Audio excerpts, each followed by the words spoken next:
بسم اللہ الرحمن الرحیم اللہم صلی وسلم علی سیدنا محمد وعلی آل سیدنا محمد وبارک وسلم۔ ہماری بات چل رہی تھی تفسیر کے ماخذ کیا ہیں، کہاں کہاں سے ہم تفسیر لیں گے۔ اس حوالے سے سب سے پہلے قرآن مجید ہے کہ قرآن کی تفسیر قرآن ہی سے کی جائے گی۔ نمبر 2 حدیث، دوسرے نمبر پر قرآن کریم کی تفسیر حدیث سے کی جائے گی۔ اور اس سے بات معلوم ہو گئی کہ حدیث بھی حجت ہیں، حدیث بھی حجت ہیں۔ یہاں پہ ایک بات ساتھ ساتھ سمجھتی چلیے کہ جس طرح غامدی کا موقف ہے یا پرویز احمد چکڑالوی کا موقف تھا کہ حدیث وحی نہیں ہے، وحی صرف قرآن ہے، تو یہ موقف سراسر باطل ہے۔ آواز نہیں آ رہی؟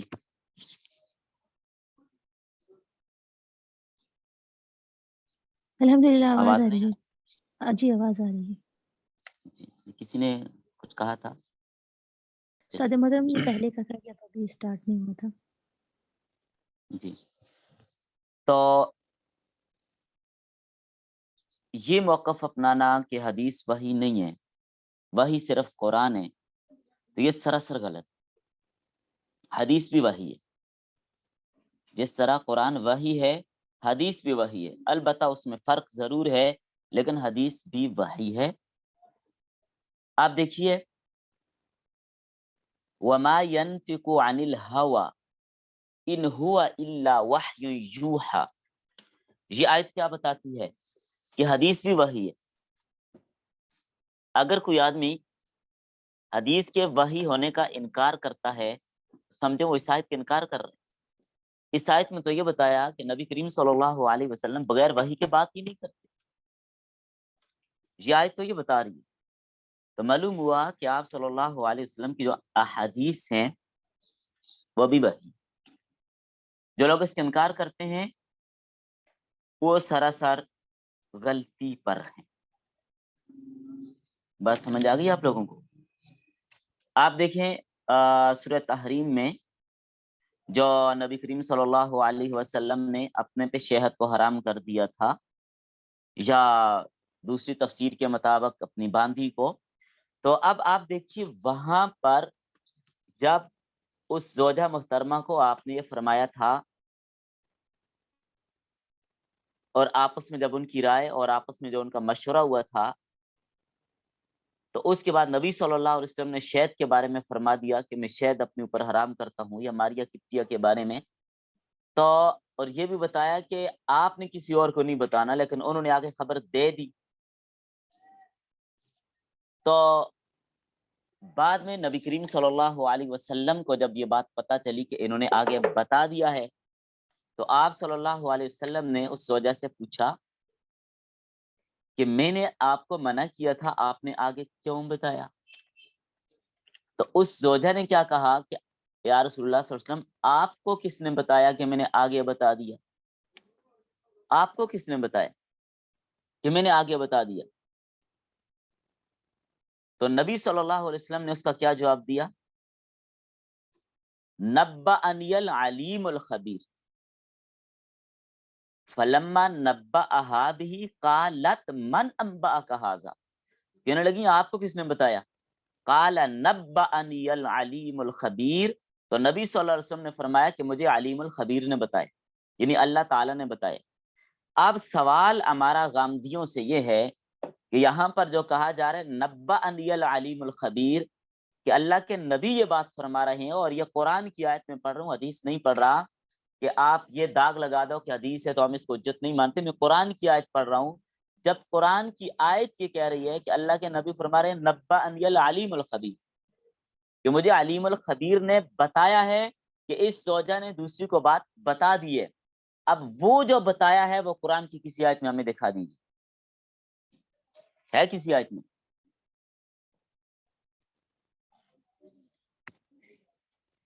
کہیں پر نہیں ہے۔ یہ بات کہیں پر قرآن کی کسی آیت میں نہیں ہے کہ اللہ تعالیٰ نے کہا اے نبی صلی اللہ علیہ وسلم آپ نے تو یہ بات اپنی بیوی سے کی تھی اور اس سے کہا تھا کسی کو نہیں بتانا، لیکن اس نے تو آگے بتا دی۔ یہ قرآن کی کسی آیت میں نہیں۔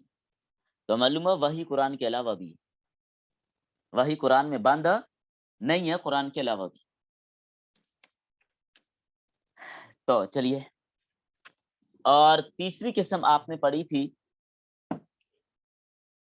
حضرات صحابہ کرام کی تفسیر آثار صحابہ، اور اس کی مختلف اقسام بھی آپ نے الحمدللہ پڑھ لی۔ آ جائیے نمبر 4 لغت عرب پہ۔ لغت عرب،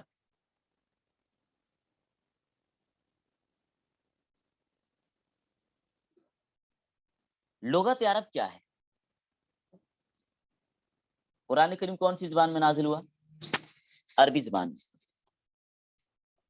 اِنَّا جَعَلْنَاهُ قُرْآنًا عربیّا۔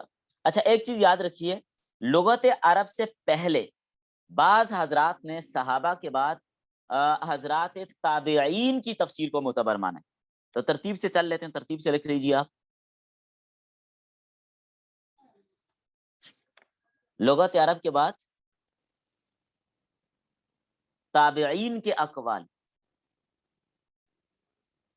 کیونکہ صحابہ کے بعد نمبر تابعین کا ہے، تو وہ تابعین جنہوں نے نبی کریم صلی اللہ علیہ وسلم کے صحابہ کے سامنے بیٹھ کر قرآن کی تفسیر کو پڑھا، ظاہر ان کی بات معتبر ہوگی۔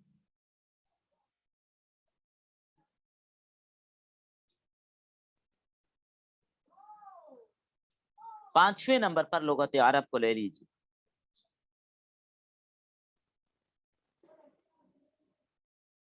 اس لیے کہ قرآن عربی زبان میں ہے، اس لیے تفسیر قرآن کے لیے اس زبان پر مکمل عبور بھی حاصل ہونا چاہیے۔ ہم تو ناقل ہیں، تو قرآن کریم کی بہت سی آیات ایسی ہیں کہ ان کے بارے میں کوئی شان نزول یا کوئی پس منظر یا کوئی ایسی چیز موجود نہیں ہے، اور ان کی تفسیر میں نبی صلی اللہ علیہ وسلم سے بھی کچھ منقول نہیں، صحابہ سے کچھ منقول نہیں، تابعین کے کچھ اقوال نہیں ملتے، تو اب ان کی تفسیر کا ذریعہ لغت عرب ہے، لغت کی بنیاد پر اس کی تفسیر کریں گے۔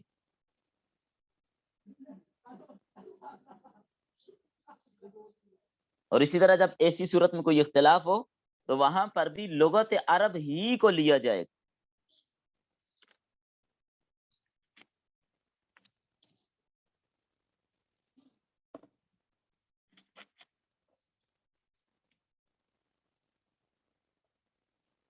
دیکھیے مثال کے طور پر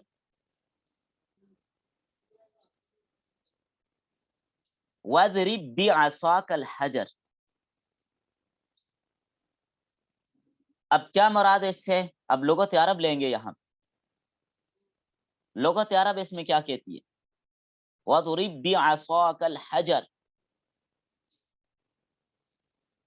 کہ اللہ تعالیٰ نے حضرت موسیٰ علیہ السلام سے یہ بات فرمائی کہ اپنا عصا پتھر پر ماریے، اپنا عصا پتھر پر ماریے۔ تو یہ تفسیر اور ترجمہ ہم نے لغت عرب سے کیا۔ اب یہاں پر آ کر وہی طبقہ جو منکرین حدیث کا ہے، جناب سر سید احمد خان صاحب نے یہاں پر کیا لکھا؟ چونکہ سر سید معجزات کے انکاری تھے، معجزات کو نہیں مانتے تھے، اور باقی بھی منکرین حدیث کا یہی حال ہے، معجزات کے منکر ہیں۔ تو سر سید نے یہاں پر یہ لکھا کہ حضرت موسیٰ علیہ السلام کے بارے میں جو مسلمانوں کے ہاں، علماء کے ہاں جو موقف ہے، علماء یہ کہتے ہیں کہ حضرت موسیٰ علیہ السلام سے یہ کہا تھا کہ اپنا عصا پتھر پر ماریے اور پتھر سے پانی کے 12 چشمے پھوٹ پڑے، تو سر سید اس کے انکار کرتے، کہتے ایسی بات کوئی نہیں ہے۔ اللہ تعالیٰ نے اس آیت میں یہ بات فرمائی ہے کہ اے موسیٰ اپنا عصا اٹھائیے اور اوپر پہاڑی پہ چڑھیے اور وہاں پر جا کر پہاڑوں میں پانی تلاش کیجیے، یعنی عصا کے ٹیک پہ نا پہاڑ پہ چڑھیں اور اوپر پہاڑ پہ جا کر پانی تلاش کریں پانی مل جائے گا. وضرب کا معنی چلنا ہے، تو لہٰذا چلنا معنی اس کا تو مطلب یہ ہے کہ وضرب بعصاک الحجر، عصا لے کر چلیں اور پانی تلاش کریں تو پانی مل گئے. کچھ سمجھ آ رہی ہے آپ لوگوں کو؟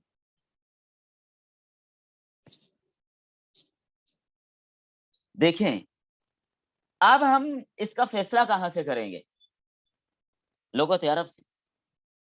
لغت عرب یہ کہتی ہے کہ ضرب کے بعد جب با آ جاتی ہے وَضْرِبْ بِعَصَاكَ الْحَجَرَ، ضرب کے بعد جب با یا فی تھوڑی آئی ہے تو وہاں پر ضرب کا معنی مارنا ہوتا ہے بابا، چلنا نہیں ہوتا. وَضْرِبْ بِعَصَاكَ الْحَجَرَ اور آگے پھر فَانْفَجَرَتْ بھی ہے، جس سے معلوم یہی ہوتا ہے کہ پتھر پر عصا مارا ہے اور مارنے سے پانی نکلا. یہ مارنے کے معنی میں ہے یہاں.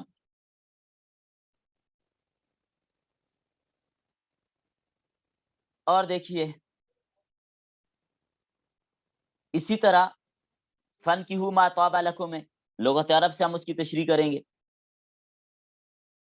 اور ادھر پھر حرمت علیکم المیتۃ والدم ولحم الخنزیر، بعض لوگ چربی کے حلال ہونے کے قائل ہیں لیکن عربی میں لحم کا اطلاق سبھی پر ہوگا. یوم ندعو، اس آیت کے اندر جو یہ بات فرمائی کل اناس بامامہم، تو امام کو کی جمع بعض لوگ کہتے ہیں کہ اس دن قیامت والے دن لوگوں کو ان کی ماں کے نام سے پکارا جائے گا. سراسر غلط، سراسر غلط. جو ان کے پیشوا تھے ان کے ناموں سے ان کو جمع کیا جائے. تو یہ تفسیر یعنی لغت عرب کو سامنے رکھتے ہوئے کی جائے گی بعض مقامات پہ. بات سمجھ آ گئی آپ کو؟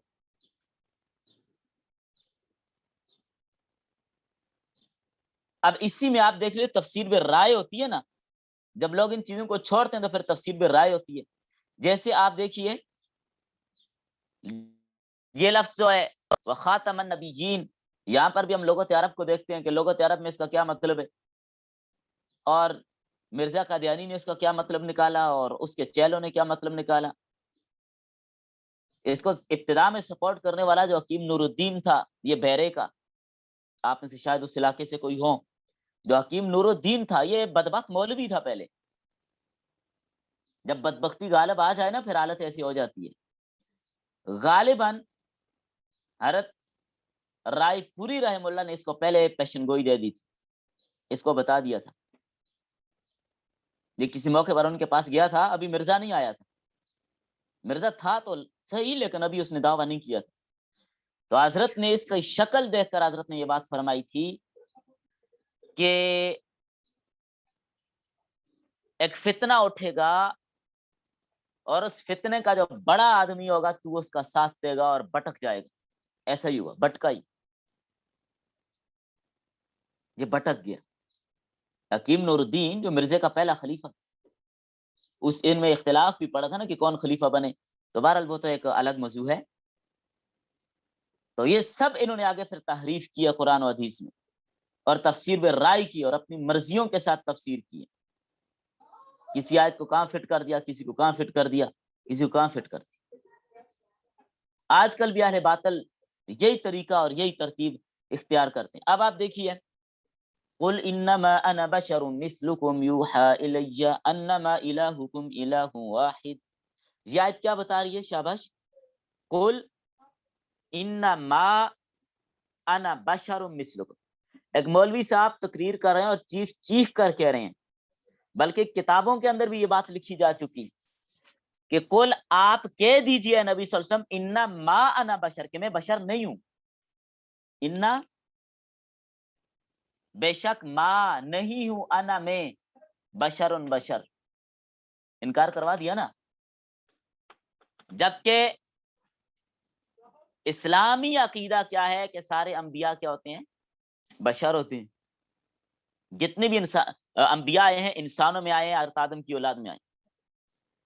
اللہ کے نبی نے خود فرمایا کہ میں آدم کی اولاد میں سے ہوں اور مجھے اس بات پر کوئی فخر نہیں ہے. نہیں، وہ اگلا جملہ جو فرمایا کہ میں آدم کی اولاد کا سردار ہوں گا اور اس پر مجھے کوئی فخر نہیں. اب آپ دیکھیے کہ تمام انبیاء کو حضرت آدم کی اولاد میں پیدا کیا، تو آدم بشر ہیں، تو اولاد کیسے کچھ بشر سے نکل گئی؟ اولاد بشریت سے کیسے خارج ہو گئی؟ یہ بات عقل میں نہیں آتی۔ اگر آپ انبیاء کو نوری مخلوق مانتے ہیں پھر تو مشرکین کا یہ اعتراض تھا، مشرکین یہ کہا کرتے تھے کہ یہ کیسا رسول ہے، یا کل طعام، کھانا کھاتا ہے اور بازاروں میں چلتا پھرتا، یہ کیسا رسول ہے؟ یعنی مشرکین کا موقف یہ تھا کہ نبی اس کو آنا چاہیے جو اب بشر نہ ہو۔ تو ہمارے یہاں ایک طبقہ آیا جس نے انکار کر دیا کہ ہاں بھائی نبی بشر نہیں ہوتے۔ اور یہاں تک کہ کل جس تفسیر کا میں آپ کو تعارف کروا رہا تھا، خزائن العرفان، جو کنز الایمان کے اوپر حاشیہ لکھا گیا نعیم الدین مراد آبادی نے، اس خزائن العرفان کے تقریباً چوتھے 5ویں صفحے پر یہ بات لکھی گئی ہے، ابتدا ہی میں یہ بات لکھی گئی ہے کہ جو لوگ انبیاء کو بشر کہتے ہیں ان پر کفر کا فتویٰ ہے، وہ کافر ہیں۔ یعنی قرآن ان کو کافر کہتا ہے۔ بھائی وہ قرآن کی آیت ہمیں بھی دکھا دیجئے کہ جس آیت میں قرآن نے یہ کہا ہو کہ جو انبیاء کو بشر کہتے ہیں وہ کافر ہیں۔ بات سمجھ آ رہی ہے؟ سیدہ عائشہ رضی اللہ تعالیٰ عنہ سے جب نبی صلی اللہ علیہ وسلم کی گھریلو زندگی کے بارے میں پوچھا تو حضرت عائشہ نے کیا فرمایا کہ بشر من البشر، آپ انسانوں میں سے ایک انسان تھے، وہ بکری کا دودھ بھی نکال لیتے تھے، کپڑے کو بھی جوڑ لیتے تھے، جوتی بھی ٹانک لیتے تھے۔ یہ سیدہ عائشہ فرما رہی ہیں، لگاؤ فتویٰ حضرت عائشہ پہ بھائی۔ تو یہ غلط موقف اپنانا کہ انبیاء بشر نہیں ہوتے سراسر باطل ہے۔ ہاں ٹھیک ہے، ہم انبیاء کو نور بھی مانتے ہیں، لیکن انبیاء کی صفات نور ہیں، ان کے طریقے نور ہیں، ان کا مشن نور ہے۔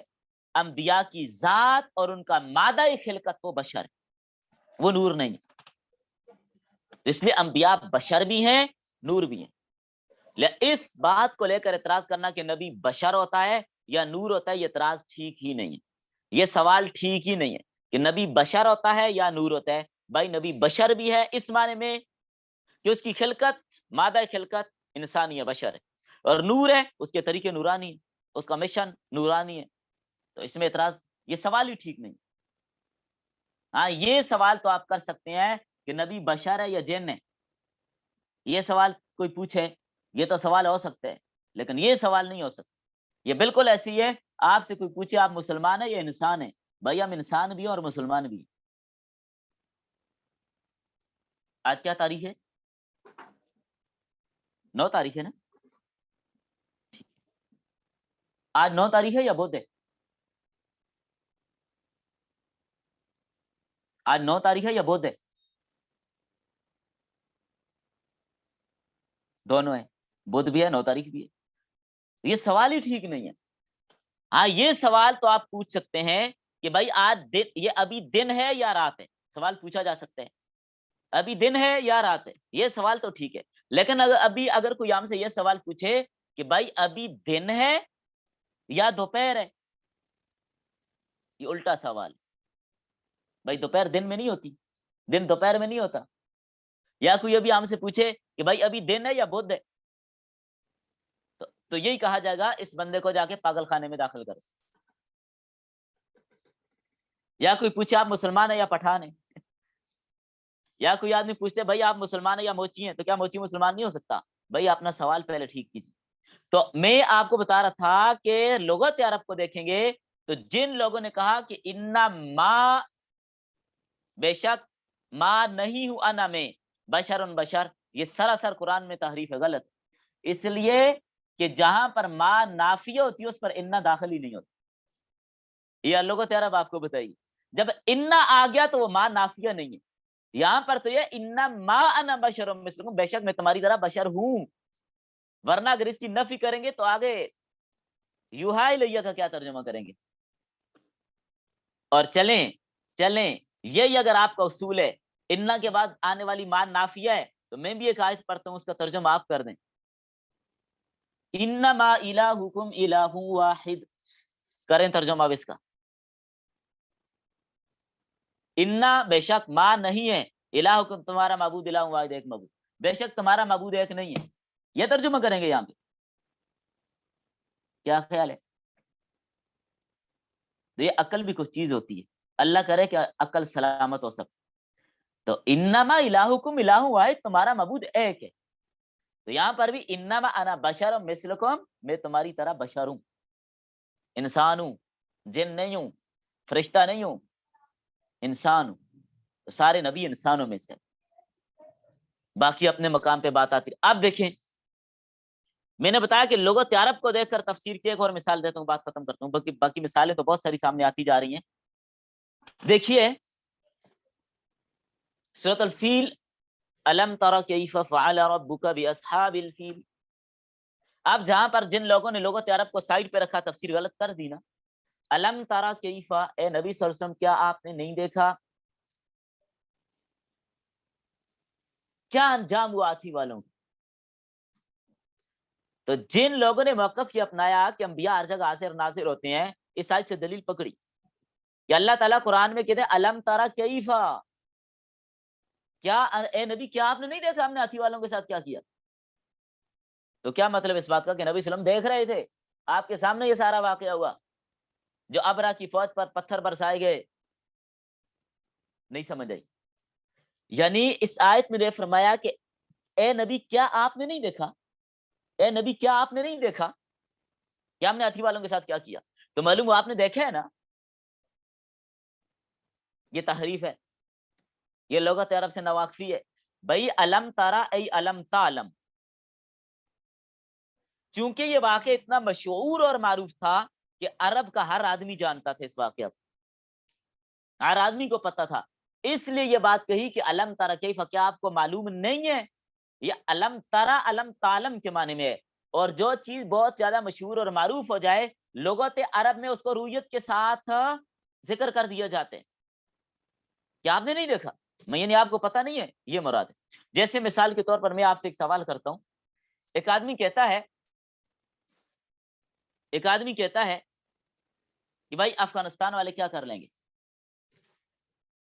افغانستان والے کیا کر لیں گے.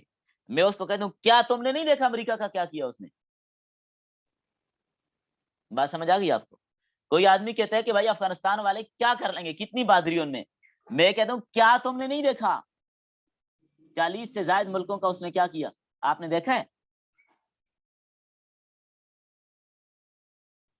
آپ نے دیکھا افغانستان میں جا کے کہ امریکہ کا کیا کیا. دیکھا تو کسی نے بھی نہیں، نہ میں نے دیکھا نہ آپ نے دیکھا. تو یہ بات جب مشہور اور معروف ہو جاتی ہے تو یوں اس کا ذکر کر دیا جاتا ہے کہ آپ نے نہیں دیکھا کہ افغانیوں نے امریکہ کا کیا کیا. مطلب آپ کو معلوم نہیں ہے، سب کو معلوم ہے، یہ مراد ہے یہاں پر. ورنہ پھر ہم دوسری آیت پہ چلے جاتے ہیں. اگر آپ یہی مراد یہاں پر نکالیں گے نا، ہمارے پاس بھی آیت ہے الم تارا کیف ہے، تو ہم کہتے ہیں الم تارو کیف خلق اللہ سبع سماوات طباقا. اللہ تعالیٰ اس آیت میں یہ فرما رہے ہیں سارے انسانوں کو مخاطب کر کے، تراؤ جمع ہے کہ نہیں. الم ترو، کیا ہے سارے انسانوں تم نے نہیں دیکھا کیف خلق اللہ سبع سماوات طباقا، اللہ تعالیٰ نے ساتوں آسمانوں کو کیسے طے بتہ پیدا کیا. تو معلوم ہوا اگر یہ والا ترجمہ احمد رضا خان والا ہم کریں تو معلوم یہ ہوگا کہ جتنے بھی مخلوق ہے سارے لوگ دیکھ رہے تھے جب آسمان بنے. آپ میں سے کون کون دیکھ رہا تھا؟ تو بھائی یہ مراد نہیں. تو یہ طریقہ ہوتا ہے لوگوں کی تفسیر بالرائے کا. میں آپ کو صرف ایک ترتیب بتا رہا ہوں کہ تفسیر بالرائے کرتے کیسے ہیں، یہ سمجھا رہا ہوں آپ. تفسیر بالرائے کیا ہے، لکھیے اپنے پاس. قرآن کے مقصود اور مطلوب تک پہنچنے والی رائے تو محمود ہے.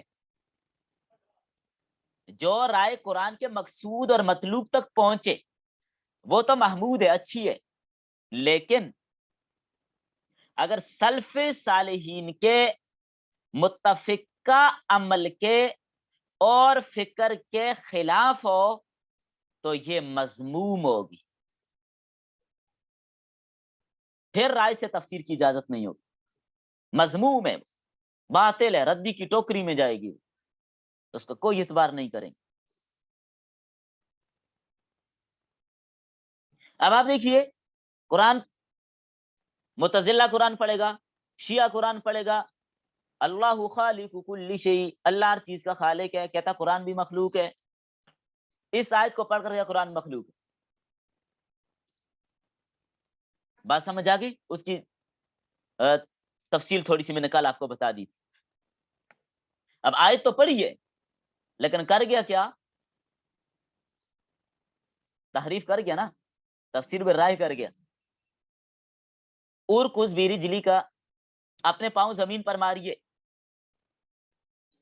اب یہاں پر جو لوگ اپنی رائے کو دخل دیتے ہیں، وہ کہتے ہیں ایک اداکارہ تھی اور اس نے کسی انٹرویو کے دوران یہ بات کہی کہ بھائی ڈانس کرنے کا ذکر تو قرآن میں بھی ہے، معاذ اللہ استغفر اللہ. کہنے لگی قرآن میں ارکس برج لکھا، اپنے پاؤں زمین پر ماری، تو یہ پاؤں زمین پر مارنا ہی تو ڈانس ہے. انا للہ و انا الیہ راجعون. حالانکہ یہ حضرت ایوب علیہ السلام کی بات ہو رہی. پھر آپ دیکھیے بالجبت والطاغوت، جبت اور طاغوت سے مراد آپ کو پتہ ہے کیا ہے؟ یہاں پر جبت اور طاغوت سے مراد شیعہ مفسرین نے، رافضیوں نے، ایک سے مراد ابو بکر اور ایک سے مراد عمر لیا معاذ اللہ. کہتے ہیں جبت اور طاغوت سے مراد ابو بکر اور عمر ہیں. اتنی خبیث قوم ہے یہ. حالانکہ اس آیت کا سیاق و سباق دیکھیے، اس کے آگے پیچھے واقعہ دیکھیے، اتنے ظالم لوگ ہیں یہ. اللہ تعالی نے ہدایت دے. پھر آپ دیکھیے قرآن کریم میں کونوا قردۃ خاسئین، کونوا قردۃ خاسئین، اور بنی اسرائیل سے کہا گیا نا. تو اب یہاں پر سر سید احمد خان اور غلام احمد پرویز چکرالوی وغیرہ وہ کیا کہتے ہیں؟ وہ کہتے ہیں کہ یہاں پر یہ کہا کونوا قردۃ خاسئین کہ تم بندر کی طرح رسوا ہو جاؤ. یہ ترجمہ ٹھیک ہے؟ کونوا قردۃ خاسئین، تم بندر کی طرح رسوا ہو جاؤ. بالکل نہیں. یہاں پر تو لغت عرب تو یہ کہتے ہیں کونوا قردۃ خاسئین، تم بندر بن جاؤ، ذلیل اور رسوا بندر بن جاؤ، انہیں کہا گیا. جبکہ سر سید صاحب کو اس سے اتفاق نہیں، وہ نہیں مانتا، کیونکہ وہ کہتے ہیں بنی اسرائیل بندر نہیں بنے تھے، صرف بندروں والی حرکتیں کرنے لگے تھے. جس طرح بندر رسوا ہوتا ہے اس طرح ان کو رسوا کیا ہے، بندر بنے نہیں ہے، شکل مسح نہیں ہوئی ہے. یہ سر سید کا موقف. حالانکہ قرآن و حدیث سے ثابت ہے کہ وہ بندر بنے تھے. اپنے مقام پہ سورہ بقرہ میں بات آ رہی ہے، وہاں پر انشاءاللہ ہم دلائل سے بات کریں گے. یہ صرف میں آپ کو یہاں پر جو بات سمجھا رہا ہوں، بس آپ یہاں پر اتنی بات ہی سمجھی.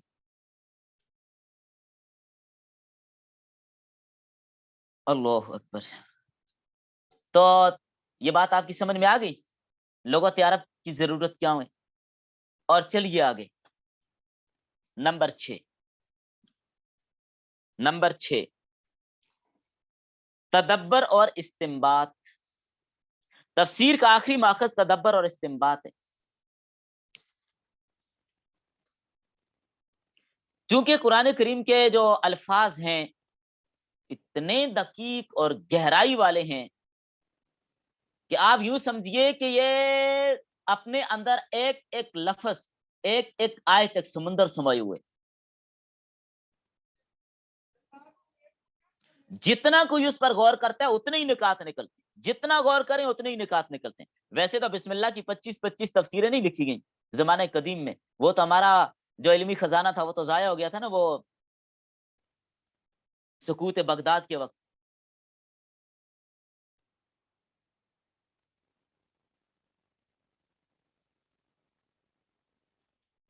لیکن ایک بات یاد رکھیے گا، جو بھی آدمی غور و تدبر کے ذریعے سے کسی آیت سے کوئی مسئلہ اخذ کرے گا، اس کا اعتبار، اس پر اعتماد تبھی ہوگا، اس کو تب لیا جائے گا، وہ قابل قبول تبھی ہوگا جب گزشتہ 5 ماخذ کے ساتھ وہ ٹکراتا نہ ہو. یہ بات ذہن میں رکھیے گا.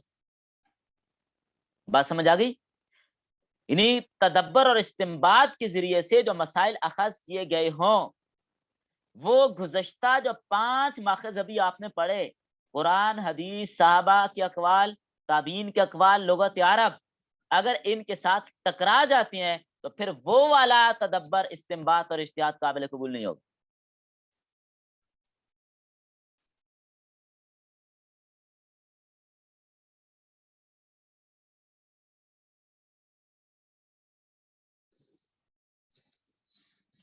یہ 6 ماخذ ہیں قرآن کریم کی تفسیر کے، تو اسی لیے تو ہے کہ قاعدے سے 100 مسائل بھی لوگوں نے اخذ کیے ہیں۔ بعض مفسرین نے قرآن کریم کی تفسیر میں اسرائیلیات کو بھی شامل کیا ہے۔ اسرائیلیات کیا ہیں پہلے یہ سمجھ لیجئے، یعنی یہودی اور عیسائیوں سے ہم تک جو باتیں پہنچی ہیں، مثلا موسیٰ علیہ السلام کے بارے میں کوئی واقعہ، عیسیٰ کے بارے میں کوئی واقعہ، زمانہ قدیم کا کوئی واقعہ جو ان کی کتابوں سے ہم تک پہنچے، کیونکہ پہلے مفسرین کی عادت تھی ہر قسم کی روایات وہ لکھ دیتے تھے، تو بہت ساری ان میں اسرائیلیات بھی ہوتی جو ان تک پہنچی ہوتی پکڑ کے لکھ دیتے، تو اس لیے ان کی حقیقت سے واقف اور روشناس ہونا آپ لوگوں کے لیے بھی بہت ضروری ہے۔ یہ ایسے کیوں ہوا؟ اس لیے کہ بعض صحابہ اور بعض تابعین، تبع تابعین پہلے اہل کتاب کے مذہب پر تھے، پھر وہ مسلمان ہوئے، انہوں نے دین سیکھا اور قرآن کریم کی تعلیم حاصل کی، تو جب قرآن کریم میں پچھلی امتوں کے بارے میں کوئی بات نظر آئی، کوئی واقعہ نظر آیا، تو انہوں نے اپنے سابقہ مذہب کی کتابوں میں بھی وہ پڑھا ہوتا تھا، تو اس سے ملتا جلتا کوئی واقعہ اس کو بھی درج کر دیا، مسلمانوں کے سامنے اس کو بیان کر دیتے جو انہوں نے اپنے پرانے مذہب میں وہ بات دیکھی ہوتی، تو اس طرح وہ چلتی چلتی آگے چل پڑتی۔ تو اسرائیلیات کے نام سے تفاسیر میں یہ باتیں داخل ہو گئی۔ امام ابن کثیر رحم اللہ نے بھی تفسیر ابن کثیر میں ان چیزوں کو جمع کیا ہے، لیکن صرف جمع ہی نہیں کیا، اس پر رد بھی کیے۔ دیگر جو مفسرین ہیں وہ جمع تو کرتے ہیں، رد نہیں کرتے، امام ابن کثیر ان کا رد بھی کرتے۔ اللہ کرے کہ تفسیر ابن کثیر کا کوئی اردو ترجمہ ہو جائے تو بہت اچھا رہے گا، بہت اچھی تفسیر ہے، لیکن اردو ترجمے سے محروم ہے۔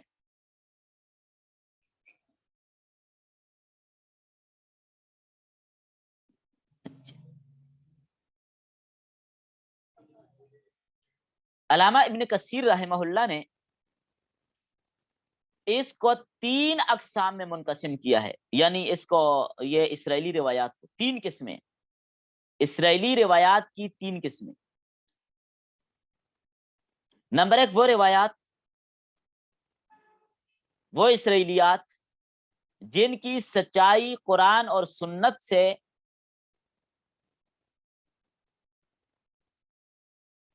نہیں، یہ ان کی ہے، اہل حدیثوں کی، اہل حدیثوں نے تفسیر ابن کثیر کا ترجمہ کیا ہے، تفسیر ابن کثیر، لیکن ترجمہ نہیں کیا، شرارت کی۔ یہ جو تفسیر ابن کثیر ملتی ہے بازار میں، وہ میرے ذہن میں تھا کہ آپ آگے سے پوچھیں گی، سوال کریں گی، لیکن آپ نے نہیں کیا۔ بازار میں جو تفسیر ابن کثیر کا ترجمہ ملتا ہے وہ تفسیر ابن کثیر کا ترجمہ نہیں ہے۔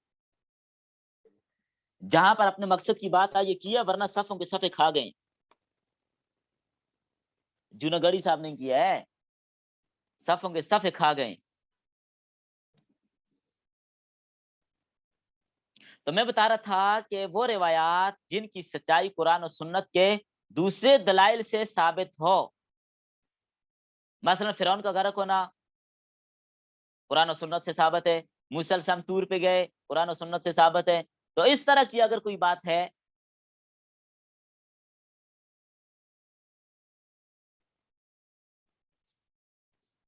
تو وہ معتبر ہوگی۔ نمبر 2 وہ روایات جن کا جھوٹ ہونا قرآن و سنت اور دوسرے دلائل سے ثابت ہو، جن روایات کا جھوٹ ہونا قرآن اور سنت اور دوسرے دلائل کے ساتھ ثابت ہو، وہ معتبر نہیں ہے، بالکل نہیں مانیں گے، سری انکار کریں ان کا۔ مثال کے طور پر حضرت داؤد علیہ السلام نے اپنے ایک فوجی کو جس کا نام اوریا تھا، اس کو فوج میں بھیج دیا اور سرحد پر بیٹھ دیا، پیچھے سے معاذ اللہ اس کی بیوی کے ساتھ زنا کر دیا، یہ اسرائیلی روایات میں ہے۔ اور اسی طرح شراب پینے کا ذکر کہ حضرت داؤد علیہ السلام نے شراب پی معاذ اللہ، حضرت ایوب علیہ السلام کے بارے میں یہ بات یا یعقوب علیہ السلام کے بارے میں اس طرح کی باتیں جو اسرائیلیات میں موجود ہیں، اور ان باتوں کو مودودی صاحب نے بھی لکھا ہے، ان چیزوں کو مودودی صاحب نے بھی لکھا ہے، اور یہ نہیں کہ واقعہ نقل کیا، نہیں، اس کو صحیح کہنے کی کوشش کی مودودی صاحب نے۔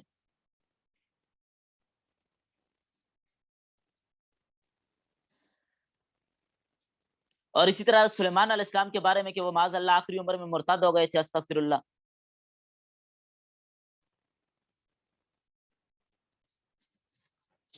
جبکہ قرآن کہتا ہے وما کفر سلیمان ولکن الشیاطین کفروا۔ ابھی جو موجودہ دور میں مودودی صاحب کی تفسیر ہے، یہ نیا ایڈیشن ہے۔ اس میں جو پرانا ایڈیشن تھا جس میں مودودی صاحب نے انبیاء پر اور صحابہ پر تبرئے کیے تھے، غلط باتیں لکھی تھیں، اب آگے ان کی جماعت والوں نے اس کو نکال دیے۔ تو یہ سب اسرائیلیات ہیں، سب جھوٹ ہے، نہ نکاح کا ذکر ہے اور نہ دوسرا جو اس نے لکھا ہے وہ ذکر ہے، سب جھوٹ ہے۔ بات سمجھ آ گئی آپ کو؟ تو اب دیکھیں دونوں طرح کی باتیں لکھی ہیں اسرائیلیات میں، زنا کا بھی اور پھر نکاح کا بھی، تو دونوں جھوٹ ہے، ایسی کوئی بات نہیں ہے، انبیاء کرام معصوم ہوتے ہیں۔ تو میں بتا رہا تھا کہ قرآن یہ کہہ رہا ہے وما کفر سلیمان ولکن الشیاطین کفروا، جبکہ اسرائیلیات یہ کہتی ہیں کہ حضرت سلیمان آخری زمانے میں معاذ اللہ کفر اختیار کر لیا تھا۔ سراسر جھوٹ ہے، سراسر جھوٹ۔ تو اس طرح کی روایات اگر جہاں پر آئیں گی تو بالکل نہیں مانیں گے، ان کا انکار کریں گے۔ بھائی تفسیر ابن کثیر تفسیر ہے، علامہ ابن کثیر رحم اللہ جو مشہور اور معروف محقق تھے اور بہت عظیم شخصیت گزرے ہیں، علامہ ابن کثیر رحم اللہ، یہ آپ کی جو جلالین ہے نا، اس جلالین کے مواخذات میں بھی تفسیر ابن کثیر شامل ہے، یاد رکھیے۔ بات سمجھ آ رہی ہے؟ تفسیر ابن کثیر، حافظ عماد الدین ابو الفدا ابن کثیر، یہ ان کا زمانہ جو ہے 7ویں صدی ہے، تو امام جلال الدین سیوطی کا زمانہ 10ویں صدی ہے، تو امام جلال الدین سیوطی کا جو حصہ جلالین کا ہے یہ 10ویں صدی کا ہے، تو اس لیے امام جلال الدین سیوطی نے جلالین کے ماخذ میں تفسیر ابن کثیر کا بھی سہارا لیا ہے بعض مقامات میں، آگے بتاتا ہوں آپ کو یہ بات۔ تو انہی کی حافظ عماد الدین ابو الفدا ابن کثیر کی ہی کتاب ہے البدایہ والنہایہ، جو تاریخ پر ہے، تفسیر الگ ہے، تاریخ الگ ہے، تاریخ پر جو انہوں نے کتاب لکھی ہے وہ البدایہ والنہایہ۔ بس سمجھ آ گئی؟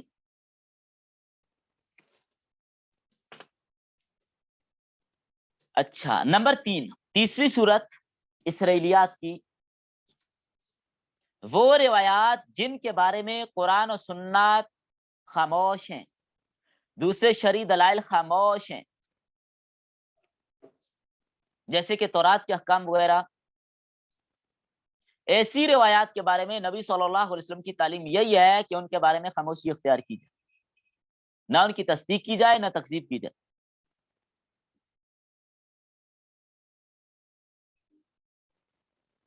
اس لیے علامہ ابن کثیر نے جب علماء میں یہ اختلاف ہوا کہ ایسی روایات کو نقل کرنا جائز ہے یا نہیں ہے، تو علامہ ابن کثیر رحمہ اللہ یہ فرماتے ہیں کہ بھائی ان کو نقل کرنے کا فائدہ کوئی نہیں، کیونکہ وہ باتیں شرعی اعتبار سے حجت نہیں، یعنی انکار تو ہم نہیں کریں گے۔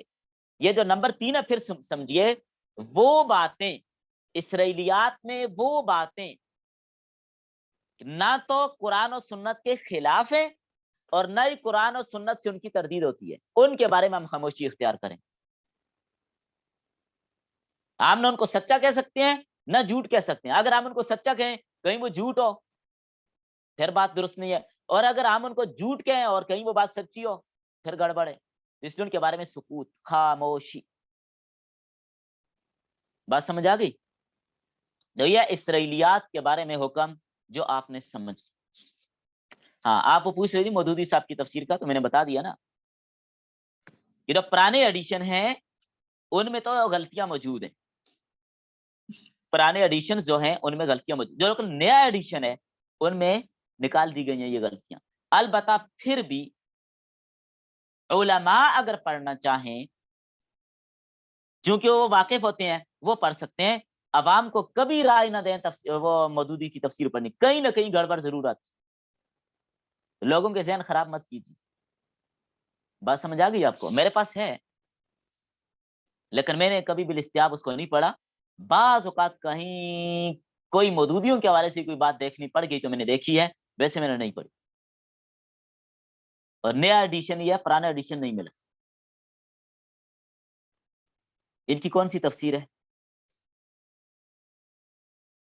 یہ آپ کو میں نے بھی بتایا نا کہ انہوں نے ترجمہ کیا مولانا جوناگڑھی نے, اور انہوں نے اور بھی بہت ساری کتابوں کے ترجمے کیے ہیں لیکن گڑبڑ کیے ہیں. تفسیر ابن کثیر کا بھی صحیح ترجمہ نہیں کیا, پورا ترجمہ نہیں کیا. جہاں اپنے مقصد کے خلاف بات تھی, جہاں احناف کے دلائل تھے, کھا گئے انہیں. اس طرح اور بھی بہت ساری چیزیں ان کو کھا گئے, ہڑپ کر گئے. باقی انوار البیان بہت اچھی تفسیر ہے, ضرور پڑھیں, بہت کمال کی تفسیر ہے, آسان فہم بھی ہے اور اس میں انداز اصلاحانہ ہے. بہت اچھی تفسیر ہے انوار البیان.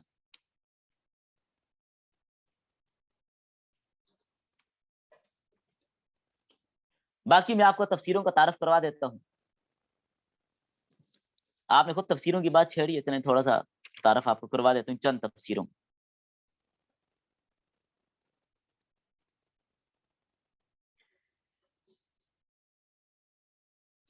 نبی صلی اللہ علیہ وسلم کے زمانے کے بعد قرآن کریم کی تفسیر لکھنے پر کام شروع ہو گیا. اور یاد رکھیں, سب سے زیادہ خدمت امت نے کی ہے تو قرآن کی, باقی کسی کتاب کی اتنی خدمت نہیں. سمجھ آ گئی بات؟ بڑی بڑی تفسیریں لکھی گئی, یہاں تک کہ ایک تفسیر سورۃ الفاتحہ پر لکھی گئی اور 25 جلدوں میں تھی. 25 جلدوں میں.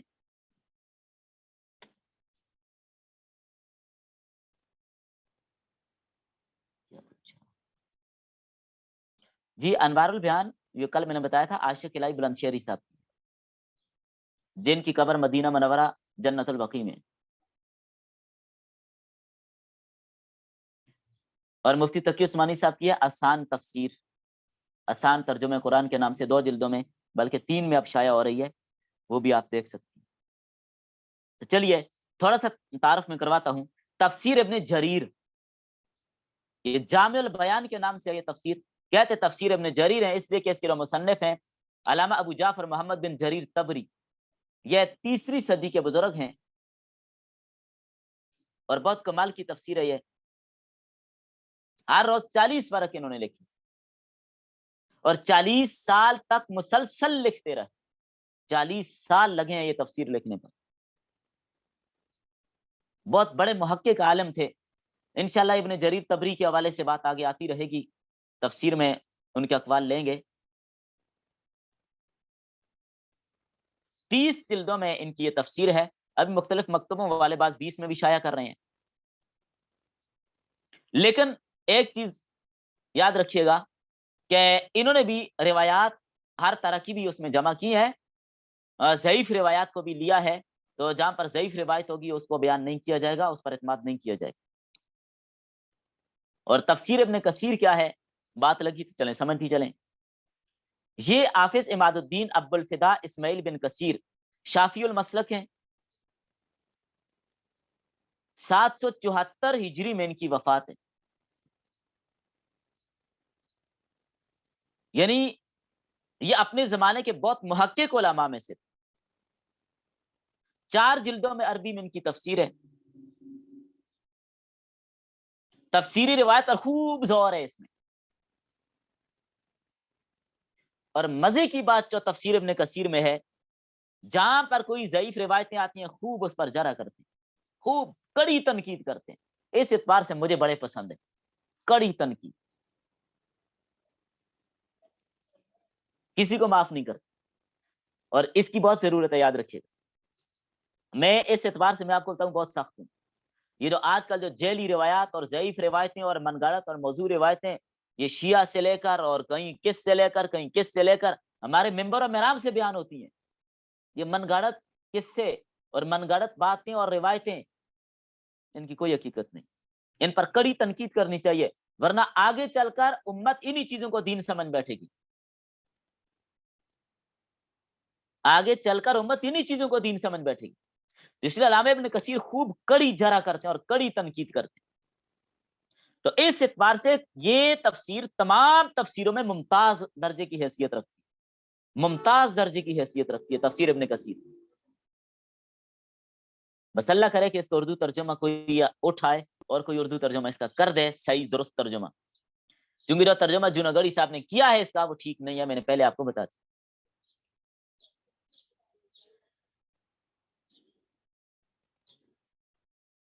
تو آج کل چونکہ یہ چیز بہت زیادہ عام ہو گئی ہے، بہت زیادہ لوگ من گھڑت قصے اور روایات بہت زیادہ بیان ہوتی ہیں، بہت زیادہ،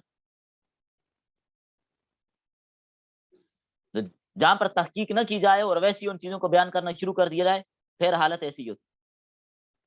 اور میرے خیال میں اتنی موضوع روایات لوگوں میں عام ہیں کہ مشہور اور معروف ہو چکے، پتہ ہی کسی کو نہیں۔ پھر آ جائیے تفسیر قرطبی، اس کا نام ہے جامع الاحکام القرآن۔ یہ علامہ ابو عبداللہ محمد بن احمد بن ابی بکر القرطبی اندلس کے بہت بڑے محقق عالم تھے، 6 صدی کے بزرگ ہیں، یہ مالکی مسلک کے ہیں، امام قرطبی مالکی مسلک کے۔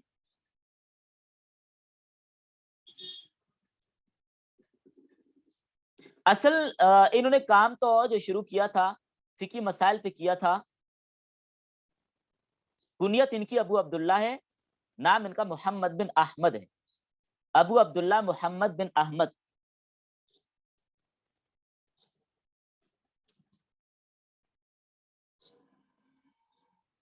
تحقیق کے لیے آسان ذرائع، یہ آگے کیا ہے،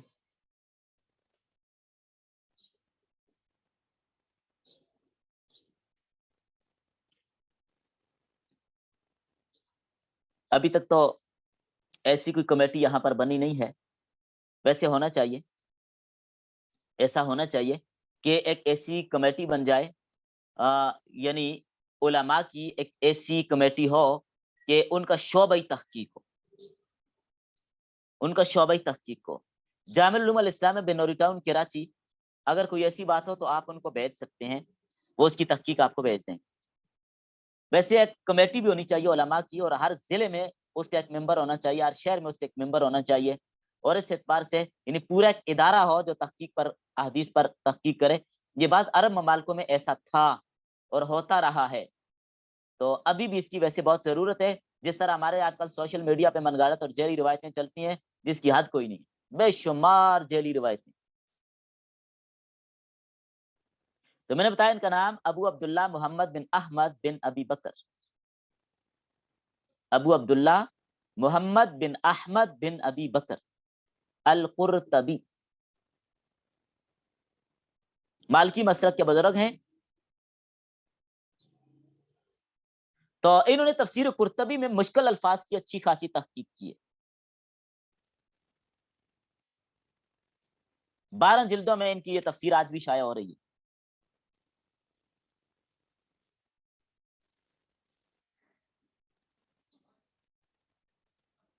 اچھا،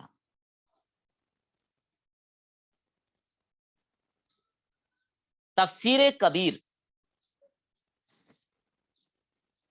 تفسیر کبیر امام فخر الدین رازی کی مشہور اور معروف تفسیر ہے، اس سے بہت کچھ آپ کو انشاءاللہ پیش کروں گا تفسیر کبیر سے۔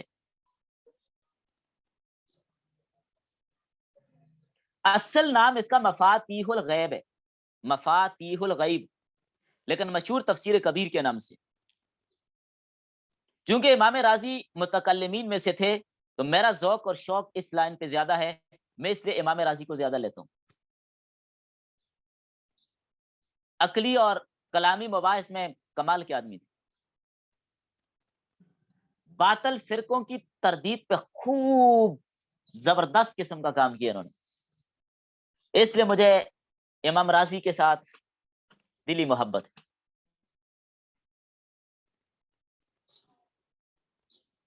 معتزلہ ہوں، روافظ ہوں، جبریوں، قدریوں، کسی کو نہیں چھوڑا، سب کو خوب امام رازی نے رگڑا دیے، چونکہ بہت بڑے فلسفی آدمی تھے، علم الکلام میں بڑی مہارت رکھتے، بہت ماہر آدمی، ساری زندگی امام رازی کی اسی کام میں گزری ہے۔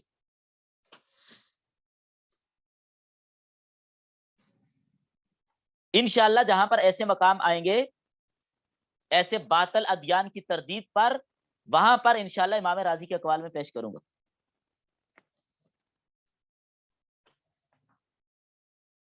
امام رازی نے بڑی محنت کے ساتھ یہ تفسیر لکھی ہے.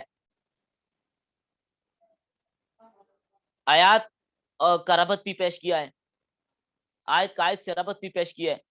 لیکن اگر ہم اپنی تفسیر میں جلالین میں اس کو لے کر چلیں گے تو میرے خیال میں یہ بھی نہیں ہوگا کہ ہماری سورۃ البقرہ بھی آدھی ہو سکے ان دنوں میں. اتنا بھی نہیں ہوگا, ایک پارا ہو سکے یہ بھی پورا نہیں ہوگا ان 25 دنوں میں.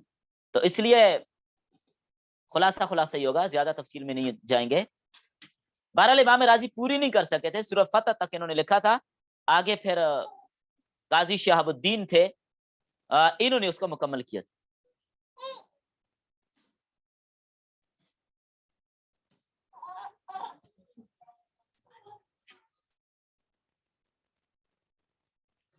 اپنے زمانے میں امام راضی رحم اللہ نے جتنے باطل فرقے تھے خوب ان پر کڑی تنقید کی ہے, خوب ان کا رد کیا ہے. اور اگر دیکھا جائے تو اس زمانے کے اعتبار سے آج کے جو لوگ ہیں نا, نہیں اردو میں نہیں ہے یہ, اس زمانے کے اعتبار سے آج کے جو لوگ ہیں نا باطل فرقے, ان کا رد بھی اسی تفسیر سے ہو جاتا, چاہے وہ منکرین حدیث ہوں یا آج کے معتزلہ جو عذاب قبر کے منکر ہیں وہ ہوں, یا اسی طرح کے آج کے دیگر الہادی فرقے ہوں, سب کا جو رد ہو جاتا ہے. اس کے لیے بڑی کمال کی چیز ہے یہ تفسیر.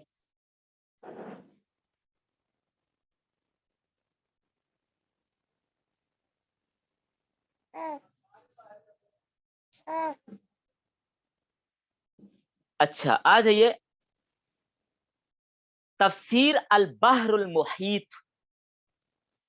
البحر المحیط علامہ ابو خیان غرناطی اندلس کے بزرگ تھے. ان کا زمانہ بھی 7ویں صدی ہے, 754 میں ان کی وفات ہے.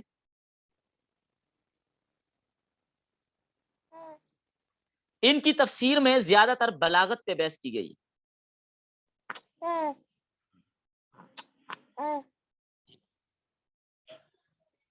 علم الکلام اور بلاغت کو زیادہ انہوں نے اختیار کیا ہے. اچھا دیکھیے نا, علم الکلام کو سمجھنا بہت ضروری ہے اس زمانے میں, کیونکہ اس میں کیا ہوتا ہے, انسان کی جو عقل ہوتی ہے نا یہ بڑی وسیع ہو جاتی ہے. عقلی طور پر آپ بڑے اچھے انداز سے دلائل پیش کر سکتے ہیں. آپ دیکھیے میں آپ کو ایک مثال دیتا ہوں. یہ جو کیا نام تھا اس کا, دیانت سرسوتی, جو ہندوؤں کا بہت بڑا پنڈت تھا, اس ظالم نے قرآن کریم کی بے شمار آیتوں پر اعتراض کیا اور اس نے اس پر کتابیں لکھی.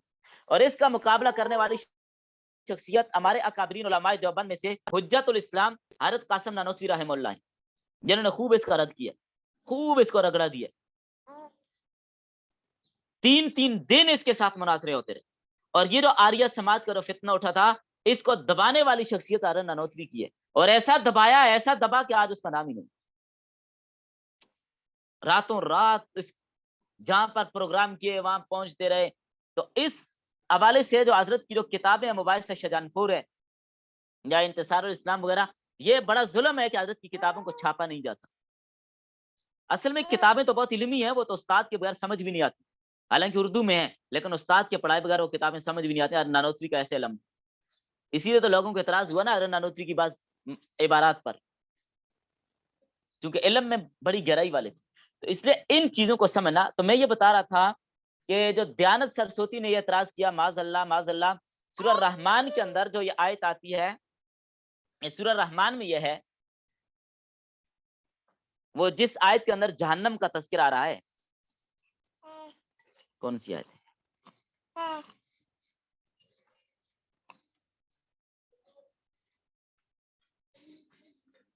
سورہ الرحمن میں جہاں پر جہنم کا تذکرہ آ رہا ہے, کون سی آیت ہے؟ کسی کے ذہن میں تو بتائیں جلدی سے.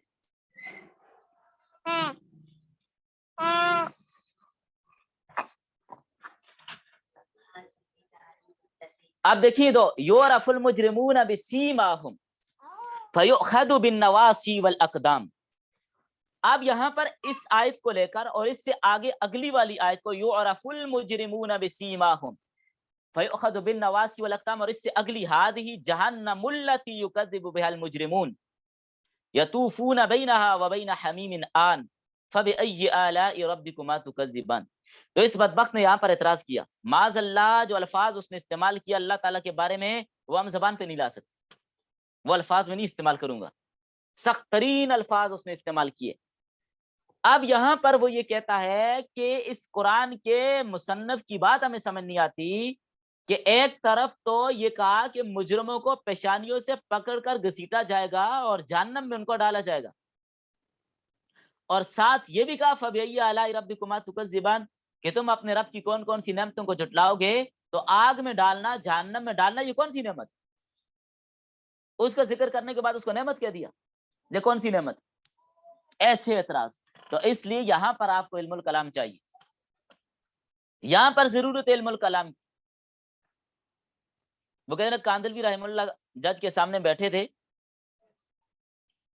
تو اس نے کہا جی ختم نبوت کی جو تعریف ہے نا اس میں علماء کا اختلاف ہے، کوئی کچھ تعریف کر رہا ہے، کوئی کچھ تعریف کر رہا ہے۔ تو حضرت نے فرمایا بھائی جو چیز مشہور ہو جاتی ہے نا اس کی تعریف کی ضرورت ہی نہیں ہوتی۔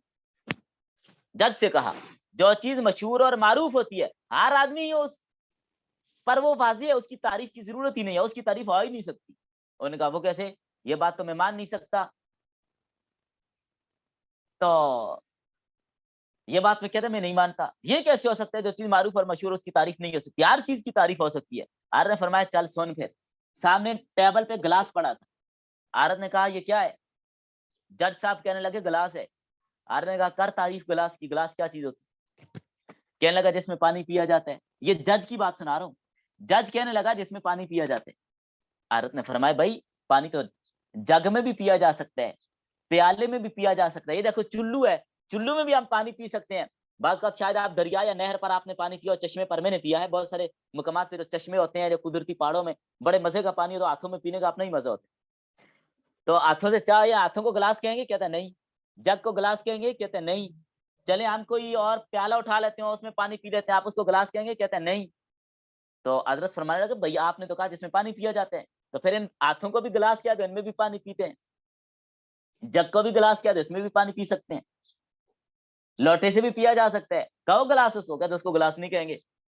ارے کہا میں نے کہا نہیں تھا کہ جو چیز مشہور ہے اس کی تعریف ہوتی ہی نہیں۔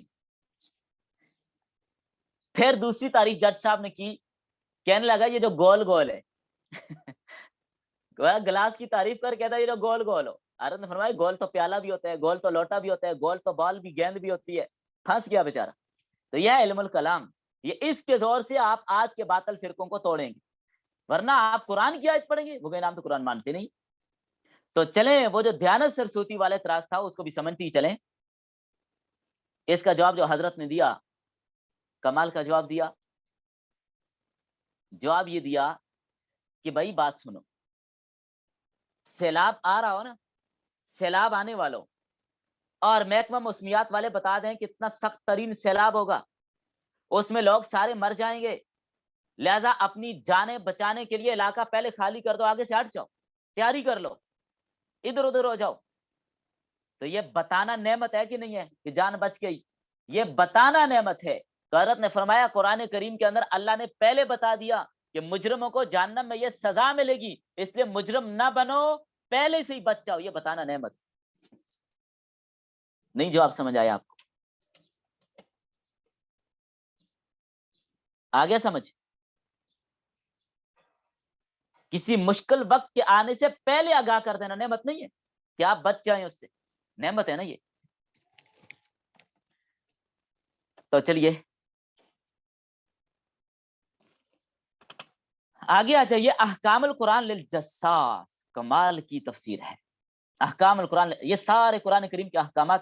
اور یاد رکھے فقہی مقامات جو بڑی بڑی کتابوں میں آپ کو نہیں ملتے، احکام القرآن میں اتنی بحث اور دلائل ہیں کہ مزہ آ جاتا ہے۔ احکام القرآن امام ابو بکر جساس کی اردو میں بھی مل جاتی ہے، احکام القرآن للجساس، اس کا اردو ترجمہ موجود ہے۔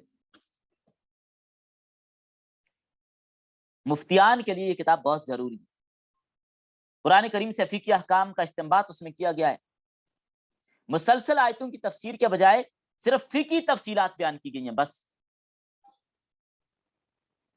اچھا اس سلسلے میں اردو میں احکام القرآن کے حوالے سے حکیم الامت تھانوی رحمہ اللہ نے کچھ ڈپٹی لگائی تھی حضرت اقدس مفتی شفیع رحمہ اللہ کی احکام القرآن لکھنے کی، لیکن وہ کچھ پوری نہیں ہو سکی ہے تو بہت طوالت اس میں ہو گئی تھی. ابھی تک کوئی اس پر اردو زبان میں کوئی اچھا کام احکام القرآن پہ نہیں ہو سکا کہ جس میں قرآن کریم کے صرف احکام بیان کیے جائیں. اس کی بہت زیادہ ضرورت ہے. ویسے میں نے ارادہ کیا ہوا ہے, بلکہ میں نے کچھ شروع بھی کیا ہے, کچھ میں نے لکھا بھی تھا سورۃ النساء اور سورہ بقرہ, یا غالباً وہ ڈائری کہیں پر پڑی ہوگی, احکام القرآن کے حوالے سے میں نے کچھ کام شروع کیا تھا. اور میرا ارادہ بنا تھا کہ قرآن کریم میں جو احکام ہے کم از کم ان آیتوں کی تفسیر ہم کر لینا, لمبی نہیں تھوڑی سی. امام ابوبکر جسار نے تو 8 جلدیں لکھ ماری نا, یہ تو عوام کی پونڈ سے دور ہیں. اتنی مختصر ہو کہ ہر بندہ اس کو پڑھ سکے. صرف وہی آیتیں لی جائیں, جیسے یا ایھا الذین آمنوا والی آیات ہیں, یا جن آیات میں جو احکامات ہیں وہ احکام لکھ کر اس کو حکم مسئلہ اور اس کی تشریح تھوڑی سی کر کے, یعنی عوام کے لیے کم از کم 1 یا 2 جلدوں میں اس کو پیش کر دیا جائے کہ جو لوگ پورا قرآن نہیں پڑھ سکتے اس میں قصص واقعات اور ان چیزوں کو چھوڑ دیجئے, کم از کم قرآن کی اوامر اور نواہی تو ان کو آئیں. اس کی بہت زیادہ ضرورت ہے. تو بہرحال دعاؤں کی درخواست اللہ کرے کہ اس پر کچھ کام ہو جائے. اچھا, اس کے بعد علامہ جلال الدین سیوطی کی تفسیر التفسیر در المنصور, یہ بھی نہیں کی ہے, تفسیر در المنصور. پورا نام اس کا در المنصور فی تفسیر بالمعصور ہے. کوشش علامہ سیوطی نے اس میں یہ کی ہے کہ تفسیر میں جتنی روایات ہیں ان کو جمع کیا جائے, جہاں جہاں سے ان کو ملی ہیں پکڑ کے جمع کر دیں. اچھا, ان سے قبل یہ کام اور حضرات نے بھی کیا ہے, اور حضرات نے بھی اس پر کام کیا ہے. علامہ ابن جریر طبری نے بھی کیا ہے, اور امام بغوی جو تفسیر مدارک والے انہوں نے بھی کیا ہے. امام ابن ماجہ نے بھی اس پر کام کیا ہے.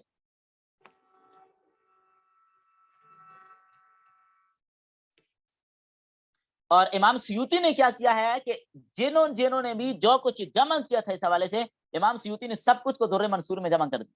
یہ بھی آپ مل جاتی ہے در منصور. لیکن اس میں انہوں نے کوشش تو کی ہے روایات کو اپنی سند سے بیان کرنے کی تاکہ سند پر تحقیق ہو جائے. لیکن یاد رکھیے گا, جب کوئی مصنف یہ طریقہ اختیار کرتا ہے نا, بات اچھی طرح کان کھول کے سمجھیے کہ ایک بات پر جتنی بھی روایتیں ملیں پکڑ کے جمع کر دو, پھر کام گڑبڑ ہو جاتا ہے. تو اس لیے وہاں پر پھر پڑھتے ہوئے ذرا توجہ اور غور زیادہ کرنا پڑتا ہے, کون سی صحیح ہے کون سی ضعیف ہے. بات سمجھ آ گئی آپ کو؟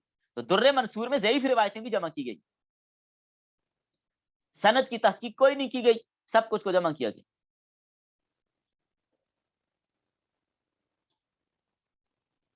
بعض جگہوں پر البتہ امام سیوطی نے یہ کام ضرور کیا ہے کہ سند بھی ذکر کر دی ہے, جو روایت لکھی ہے ساتھ لکھ بھی دیا, یہ صحیح نہیں ہے. جیسے یہ مجمع الزوائد ہے نا, مجمع الزوائد حدیث کی کتاب ہے, بہت کمال کی کتاب ہے مجمع الزوائد, بہت مزے کی کتاب ہے. تو اس میں انہوں نے ساتھ جو روایتیں ضعیف ہیں ساتھ ہی وہیں پر بتا بھی دیا کون سا راوی اس میں گڑبڑ ہے.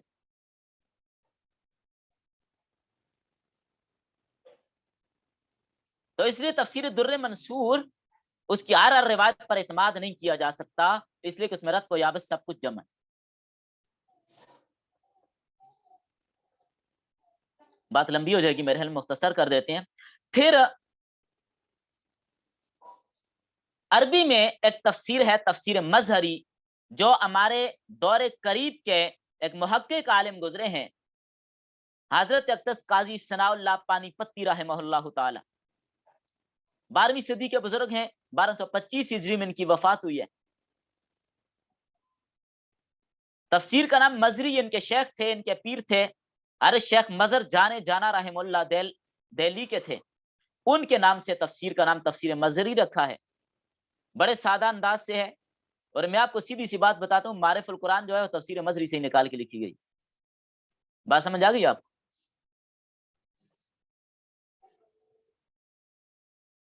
بڑے اختصار کے ساتھ قرآنی آیات کی تشریح پیش کی ہے.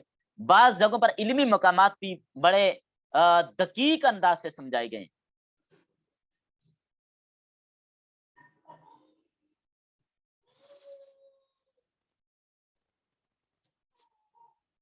اور انہوں نے یہ کوشش بھی کی ہے کہ تفسیر میں روایات جو تفسیر کے ساتھ متعلق ہیں ان کو بھی بیچ میں حضرت نے لیا ہے.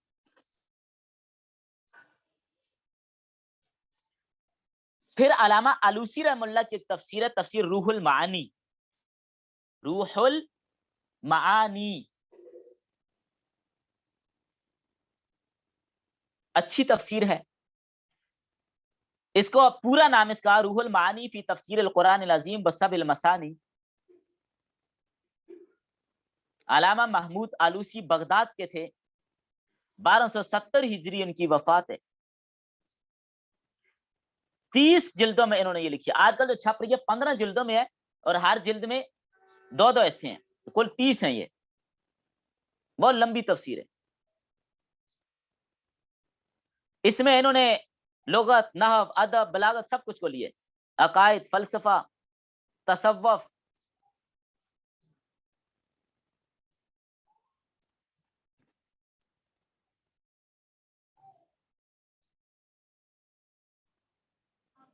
اور بلکہ عرب مفتی شفیع رحمہ اللہ نے تو لکھا ہے کہ آج کے دور میں جو مفسرین تفسیر کا کام کرتے ہیں وہ اس تفسیر کا بہت سہارا لیتے ہیں، روح المعانی کا. البتہ تحقیق کی ضرورت ہوتی ہے، تو محققین کا تو ایک اپنا میدان ہوتا ہے، محققین کا ایک اپنا میدان ہوتا ہے. بعض جگہوں پر ہوتا ہے کہ کچھ تحقیق میں کمی رہ بھی جاتی ہے. تو یہ مشہور اور معروف عربی تفاسیر ہیں جن کا میں نے آپ کو تعارف کروا دیا. آپ ان سے بوقت ضرورت استفادہ کر سکتے. اردو تفاسیر کی طرف آ جائیے. زیادہ لمبا چوڑا نہیں، چند ایک دو چار بتا دیتا ہوں آپ. ایک تو میں نے آپ کو وہی بتا دی، جیسے کل تراجم کے اندر بھی میں نے آپ کو بتا دیا تھا.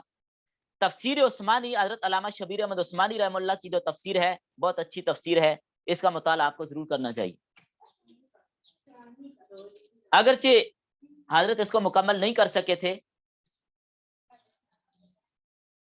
لیکن پھر حضرت شیخ الہند نے اس کو بڑے احسن انداز کے ساتھ مکمل کر لیا. تفسیر عثمانی، یہ تفسیر بہت عرصے تک سعودی حکومت بہت عرصے تک یہ تفسیر جو حضرات جاتے تھے حج کے لیے ان کو یہ تفسیر دیا کرتی تھی.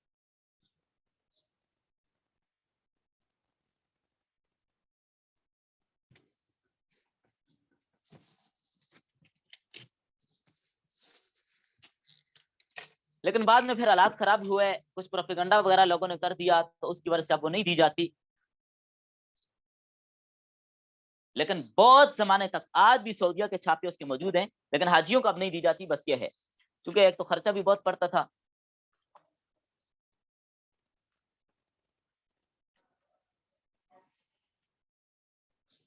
تو تفسیر عثمانی آپ ضرور مطالعہ کیجیے.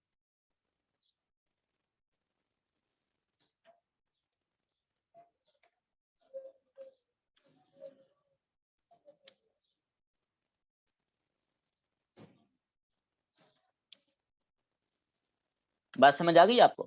اچھا، عربی میں ایک تفسیر ظلال القرآن بھی ہے سید قطب کی، یہ بھی اچھی تفسیر ہے.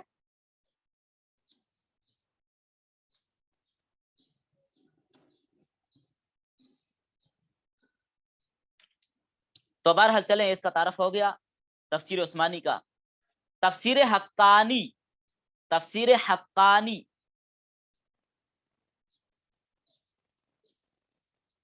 مولانا عبدالحق حقانی رحم اللہ دارالعلوم دیوبند کے فضلاء میں سے تھے. 1325 میں ان کی وفات ہوئی ہے. جامعہ کانیہ کوڑا خٹک ان کے جناب، آپ کو معلوم ہوگی یہ بات. اس وقت پورے وطن عزیز پاکستان میں سب سے زیادہ جو طلبہ فارغ ہوتے ہیں وہ جامعہ کانیہ کوڑا خٹک سے ہوتے ہیں. باقی جتنے بڑے بڑے مدارس ہیں 300 400 500 600، جامعہ کانیہ کوڑا خٹک سے 2,000 تک طلبہ ایک سال فارغ ہوتے ہیں. اس تفسیر میں اس تفسیر کا تعارف ذرا زیادہ کرواؤں گا، کیونکہ اردو تفسیر میں بہت اچھی تفسیر ہے، آپ کو یہ پڑھنی چاہیے. اس کی خصوصیات کیا ہیں؟ اصل نام تو اس کا فتح المنان ہے، اصل نام اس کا فتح المنان. اس کی ابتدا میں ایک مقدمہ ہے جس میں علوم قرآنیہ پر اچھی خاصی بحث کی گئی ہے، اور قرآن کے لیے کن علوم کا جاننا ضروری ہے وہ آپ کو اس مقدمے سے معلوم ہو سکتا ہے، عام مل جاتی ہے۔ فقہی مسائل پر بھی اچھی خاصی بحث کی گئی ہے، اور فرق باطلہ اور نظریات ضالہ اور بدعات کا رد بھی کیا گیا ہے، اور مخالفین اسلام کے جو اعتراضات ہیں ان کا جواب بھی بعض مقامات پہ کچھ جگہ پر دیا گیا ہے۔ نحوی ترکیب بھی اس میں، یہ اردو کی تفاسیر میں نحوی ترکیب والی یہ تفسیر ہے، تفسیر حقانی۔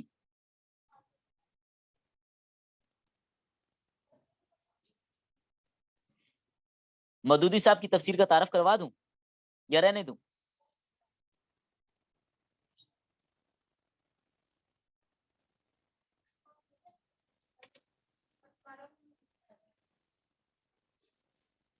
تفہیم القرآن،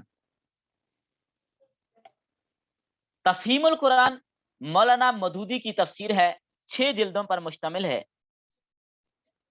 تعارف تو ہونا چاہیے نا، ہمیں کوئی پوچھے تو بتا تو سکیں، اس لیے بتا رہا ہوں۔ یہ مولانا مودودی کون تھے؟ یہ 1903 میں پیدا ہوئے ہیں حیدرآباد میں۔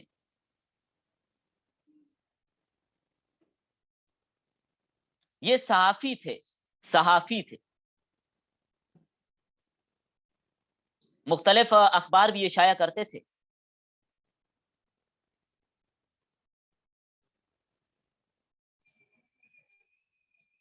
یہ 1979 میں 79 میں ان کی وفات ہوئی ہے۔ بہت ساری اور بھی کتابیں لکھی ہیں، لیکن علماء نے ان کی کتابوں پر کڑی تنقید، البتہ سیاست کو سمجھتے رہے۔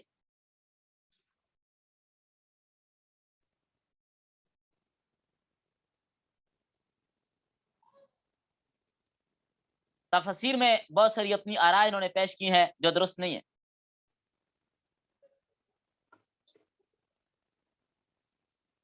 باقی مقصد تو ان کا شاید یہی ہوگا کہ لوگوں کو قرآن کریم کی تعلیمات سے روشناس کرایا جا سکے، لیکن آگے پھر جب اپنے اکابر کے مشن سے ڈگر سے ہٹ جائیں تو پھر گڑبڑ تو ہو جاتی۔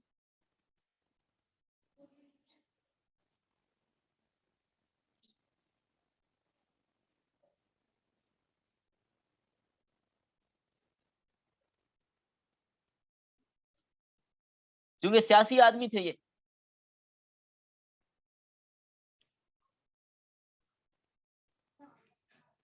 خود حضرت نے اس میں لکھا ہے کہ عام پڑھے لکھے شخص کے لیے یہ میں نے لکھی ہے، لیکن عام آدمی عوام کے لیے پڑھنا اس کا درست نہیں ہے، اس لیے کہ نظریات بعض غلط پیش کیے گئے۔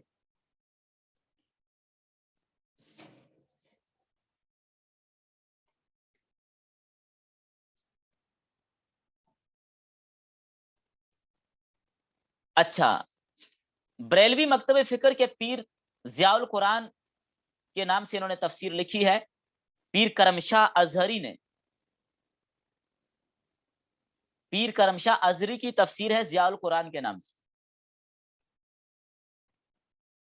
بحرہ کے رہنے والے تھے یہ بھی۔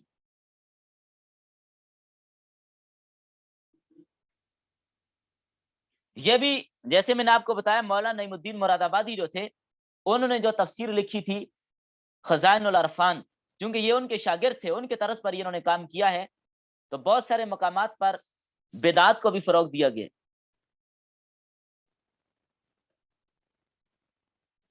یعنی ان کے مسلک کی مکمل طور پر یہ تفسیر نمائندگی کرتی ہے، یہاں تک کہ میرے پاس اس کی 1-2 جلدیں ہیں، یہاں تک کہ اس کے اندر ابو طالب کو بھی مسلمان قرار دیا گیا۔ ان کی سب سے زیادہ مشہور اور معروف تفسیر بس مسلک بریلوی سنی کہ ہاں یہی تفسیر سب سے زیادہ معتبر اور جامع اور بڑی ہے، اور اسی کو سب سے زیادہ لیا جاتا ہے، لیکن گڑبڑ ضرور ہے، 5 جلدوں میں مل جاتی ہے۔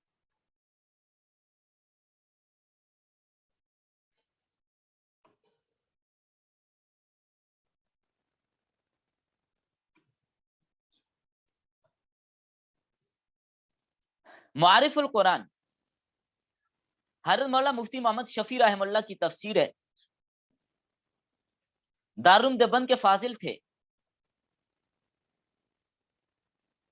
اور بطور مدرس اور بطور مفتی بھی دارالعلوم دیوبند کے اندر کام کر چکے، اور محدث کبیر علامہ انور شاہ کشمیری رحمہ اللہ کے مایہ ناز شاگرد تھے۔ پھر آپ خود اندازہ لگا لیجئے کہ حضرت کتنی بڑی شخصیت ہوں گے۔ حضرت علامہ انور شاہ کشمیری رحمہ اللہ علم تفسیر اور علم حدیث میں یوں سمجھے کہ ایک سمندر تھے، یہ ان کے شاگرد ہیں۔ روحانی طور پہ آپ نے حکیم علامت اشرف علی تھانوی رحمہ اللہ سے بیعت کی تھی، اور نظریہ پاکستان کے سلسلے میں بھی آپ کا بڑا کردار ہے۔ پھر تقسیم ہند کے بعد حضرت کراچی تشریف لے آئے تھے، پھر یہاں پر دارالعلوم کی بنیاد رکھی، جو دارالعلوم کراچی ابھی مشہور ہے۔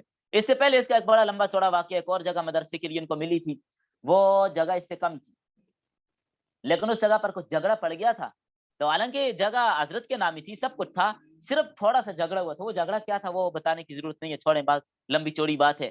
اس کے اندر علامہ شبیر احمد عثمانی رحمہ اللہ کی اہلیہ محترمہ کو بھی لوگوں نے بیچ میں ڈال دیا، تو حالانکہ فیصلہ حضرت کے حق میں ہونا تھا، لیکن پھر بھی ابھی اس وقت وہاں پر کالج بنا ہوا ہے۔ آپ لوگوں نے دیکھا بھی ہوگا، آپ جو کراچی سے ہیں، یہ جہاں پر علامہ شبیر احمد عثمانی رحمہ اللہ کی قبر ہے اس کے ساتھ ہی جگہ ہے، اور وہاں پر ابھی کالج بنا ہوا ہے، نام میرے ذہن میں نہیں ہے۔ علامہ شبیر احمد عثمانی اور سید سلیمان ندوی وغیرہ ان حضرات کی جہاں پر قبر ہے اس کے ساتھ ہی یہ جگہ ہے، اور ابھی وہاں پر کالج بنا ہوا ہے۔ یہ جگہ ملی تھی، لیکن حضرت نے فرمایا نہیں بھائی، سب نے کہا فیصلہ آپ کے حق میں، سارا کچھ ہے، فلاں فلاں فلاں، لیکن حضرت نے فرمایا نہیں، جس جگہ کی ابتدا میں فتنہ اٹھ گیا میں وہاں مدرسہ نہیں بناتا۔ مدرسہ بنانا فرض نہیں ہے، فتنے سے بچنا فرض ہے۔ شاید یہی ہوگا، بنوری ٹاؤن کے قریب ہی ہے، بلب نے دیکھا ہے لیکن نہیں زیادہ ذہن میں نہیں ہے کہ کالج کا کیا نام ہے، بہرحال یہی ہوگا شاید۔ تو حضرت نے پھر اس جگہ کو چھوڑ دیا تھا۔ حضرت نے فرمایا تھا کہ بھائی مدرسہ بنانا فرض نہیں ہے، فتنے سے بچنا فرض ہے۔ اتنا اخلاص ظاہر کیا، فرمایا اگر ہوا تو اللہ مجھے اور جگہ دے گا۔ وہ اتنی سی جگہ تھی، اللہ نے اب کتنی بڑی جگہ دی، جہاں پر ابھی دارالعلوم بنا ہو، پورا ایک شہر آباد ہے۔ تو اخلاص کی برکت آپ دیکھ لیجیے۔ بہت ساری کتابوں کے آپ مصنف ہیں، بڑی علمی شخصیت۔ تو آپ کی جو مشہور تصنیف معارف القرآن 8 جلدوں میں چھپی ہوئی ہے۔ اچھا آپ کو ایک بات بتاؤں، ابھی کسی نے ایک کام کیا ہے، واقعات معارف القرآن کے نام سے، معارف القرآن میں جتنے واقعات لکھے ہوئے نا وہ ایک جلد میں جمع کر رہی ہیں، وہ لے کر ضرور پڑھیں، واقعات معارف القرآن۔ آگے سمجھ، ایک جلد میں کسی نے معارف القرآن کے اندر جتنے واقعات ہیں وہ سارے نکال کے جمع کر، یہ آپ کو پتہ ہے کہاں کام آئیں گے یہ واقعات؟ آپ جب کہیں واز کریں گی، بیان کریں گی، بیچ میں کوئی واقعہ موضوع کے متعلق سنا دیا، وہاں پر آپ کو بہت کام دے گا۔ معارف القرآن کی خصوصیات، ترجمہ اس میں حضرت مولانا محمود الحسن دہلوی صاحب کا ہے، اور معارف القرآن میں اپنے پیر و مرشد حضرت حکیم اشرف علی تھانوی رحمہ اللہ کے اشارات بھی انہوں نے نقل کیے ہیں بیان القرآن سے۔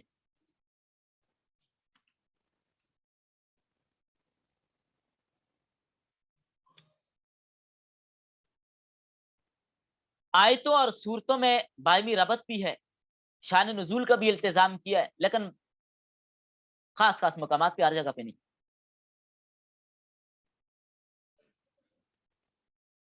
اور مسلک احناف کی نمائندہ تفسیر ہے یہ، تفسیر بالمعصور بھی اس میں ہے، اور تفسیر بالمعصور کے لیے معارف القرآن نے جو قدیم تفسیر ابن کثیر ہے، کشاف ہے، روح المعانی ہے، اور تبری ہے، مفاتیح الغیب وغیرہ ہے، اس کے حوالے بھی حضرت نے ساتھ کیے، اور اس کے ساتھ ساتھ مسئلہ لکھ کر اس کے تحت آیت سے حاصل ہونے والا کوئی جدید مسائل ہیں ان پر بھی حضرت نے کافی اچھا خاصا کام کیا۔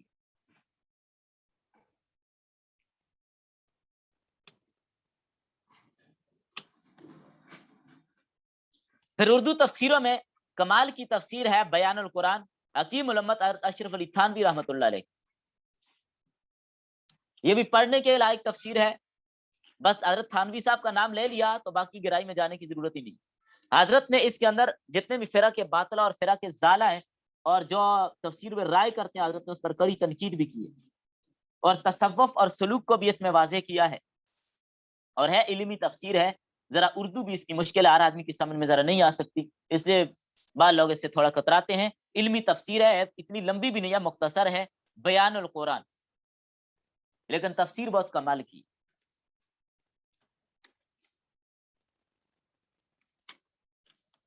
اور ایک معرف القرآن حضرت مولانا ادریس کاندلوی رحمۃ اللہ علیہ کی بھی ہے.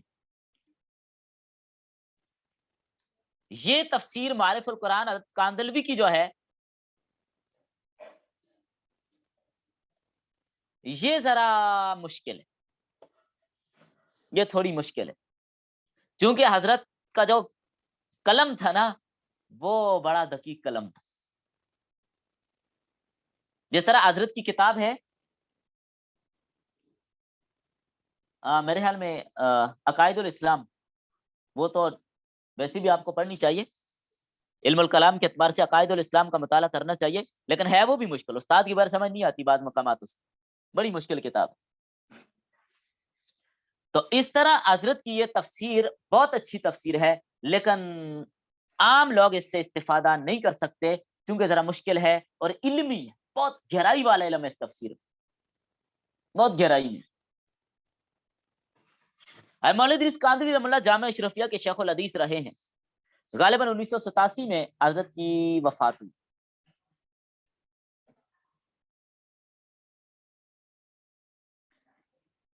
ابھی میرے پاس وہ ہے نہیں، چلے میں کوشش کرتا ہوں وہ لینے کی، تو پھر انشاءاللہ اس پر بھی بات کرتے ہیں.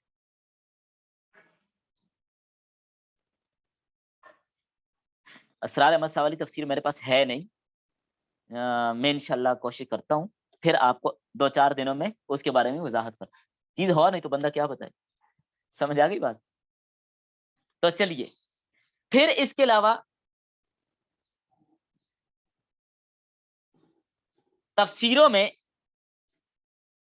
بہترین تفسیر ہے ہدایت القرآن کے نام سے مولانا پالنپوری صاحب کی. ہدایت القرآن نام یاد رہے گا، یہ عام مل جاتی ہے، ابھی تک میرے خیال میں مکمل نہیں ہوئی شاید، یہ کوئی تقریباً 7-8 جلدیں شاید اس کی آئی ہیں ہدایت القرآن.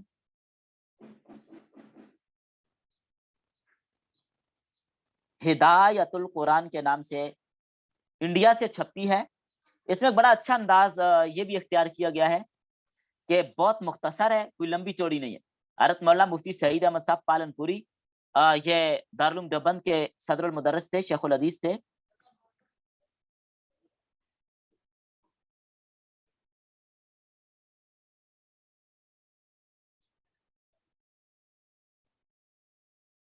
بہرحال بہت اچھی تفسیر ہے یہ، بہت سارے مقامات پہ عنوانات دے کر نیچے بات کی ہے، اور یہی بات بڑی مشکل ہوتی ہے کہ عنوان دے کر بات کرنا، ورنہ پوری عبارت پڑھتے رہے سمجھ نہیں آتی عنوان کیا ہے. عنوان معلوم ہو پھر بات سمجھنی ذرا آسان ہو جاتی. ہدایت القرآن بہت اچھی تفسیر. نکات القرآن نام لکھیے تفسیر کا، نکات القرآن. استاد محترم حضرت مولانا عبد الرحمن اشرفی رحمہ اللہ کی کتاب ہے نکات القرآن، لیکن پہلی اور آخری بار چھپی ہے، اس کے بعد چھپی ہی نہیں ہے، اتنی مشکل ہے. لیکن ہے کمال کی چیز ہے، قرآن کریم کی آیتوں سے کیا نقطے نکلتے ہیں، وہ نقطے پیش کیے.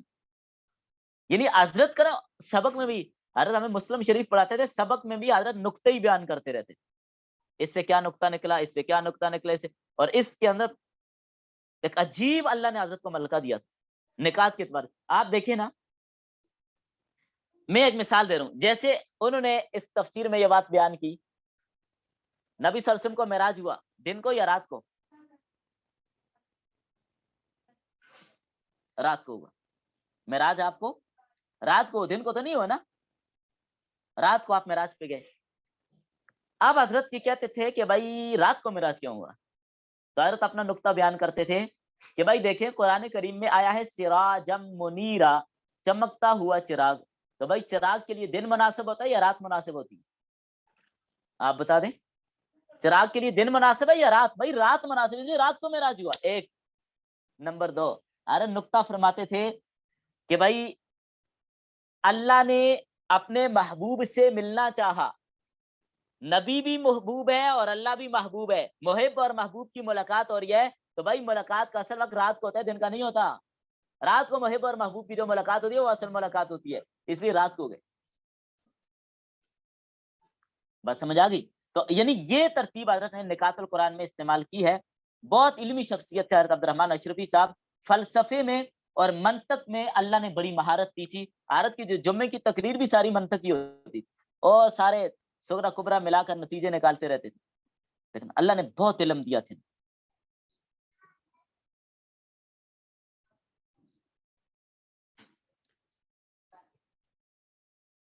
اور ایک تفسیر ہے روح قرآن کے نام سے, روح قرآن.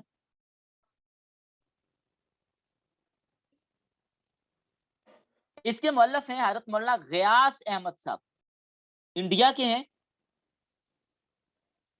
اس میں بڑا اچھا کام انہوں نے کیا ہے. ایمانیات, عبادات, اخلاق, معاملات, معاشرات, ان پر الگ الگ بحث کی.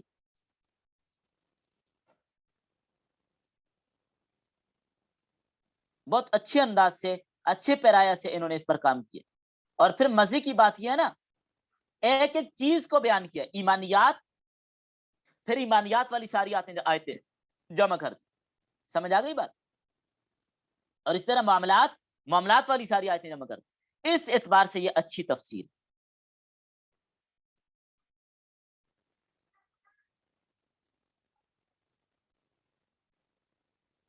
اور انوار البیان, اس کی طرف بھی آ جائیے, اس کو بھی سمجھ لیجئے. انوار البیان, بار بار میں اس لیے آپ کو اس کا بتا رہا تھا کہ یہ کیا ہے. بہت اچھی تفسیر ہے انوار البیان. ترجمہ بھی بہت احسن انداز میں پیش کیا گیا ہے. اور خصوصاً جو لوگ واضح نصیحت کرنے والے ہوں, دوسروں کو بات سمجھانے والے ہوں, ان کو یہ تفسیر ضرور مطالعہ کرنی چاہیے. ان کے لیے بہت اچھی تفسیر ہے. اس میں بہت اچھا انداز استعمال کیا گیا ہے. اور آیات کو ایسے ہی نہیں چھوڑا, ہر آیت کی تفسیر کر کے آگے گئے. انوار البیان کی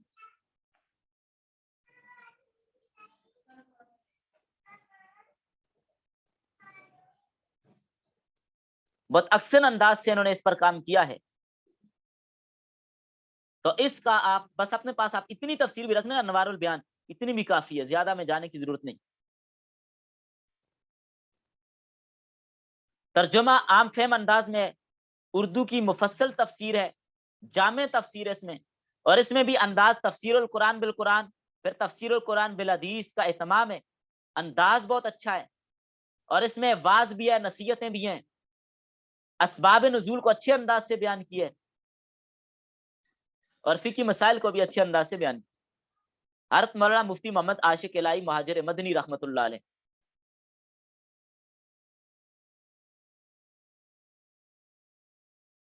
پھر اردو تفاسیر میں ایک بڑی اچھی تفسیر ہے, لیکن ہے بڑی لمبی ضخیم ہے, معلم العرفان فی دروس القرآن. بہت اچھی تفسیر ہے, معلم العرفان فی دروس القرآن. کس کی ہے؟ حضرت اقدس امام المفسرین, استاد المفسرین ہے حضرت صوفی عبد الحمید خان سواتی رحم اللہ, جو جامعہ نصرت العلوم گجرانوالہ میں مسلم شریف کے بڑے مایہ ناز استاد تھے. تو تفسیر کے درس بھی حضرت کے ہوتے تھے. انہی دروس کو اس میں جمع کیا گیا, انہی دروس کو اس میں جمع کیا گیا.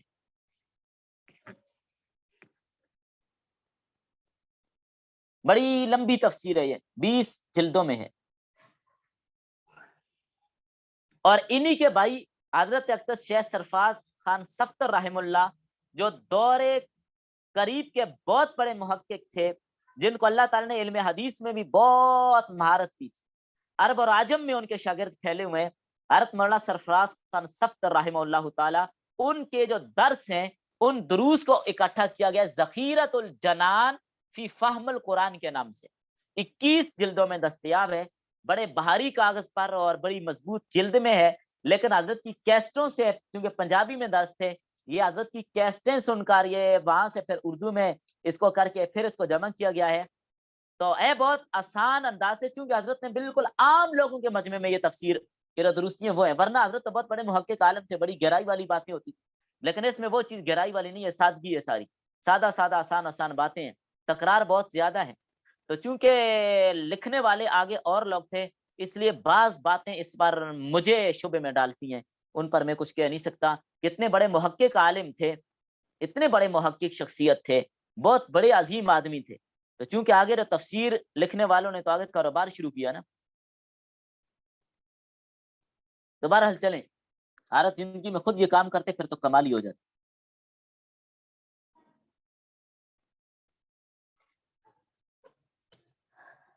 کافی ہو گئی تفسیریں میرے خیال میں۔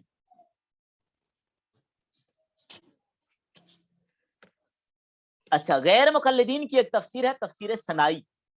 تفسیر ثنائی، یہ مشہور اور معروف عالم تھے، امرتسر کے تھے، مولانا ثناء اللہ امرتسری۔ مرزا قادیانی کا اچھا خاصا تعاقب انہوں نے بھی کیا تھا۔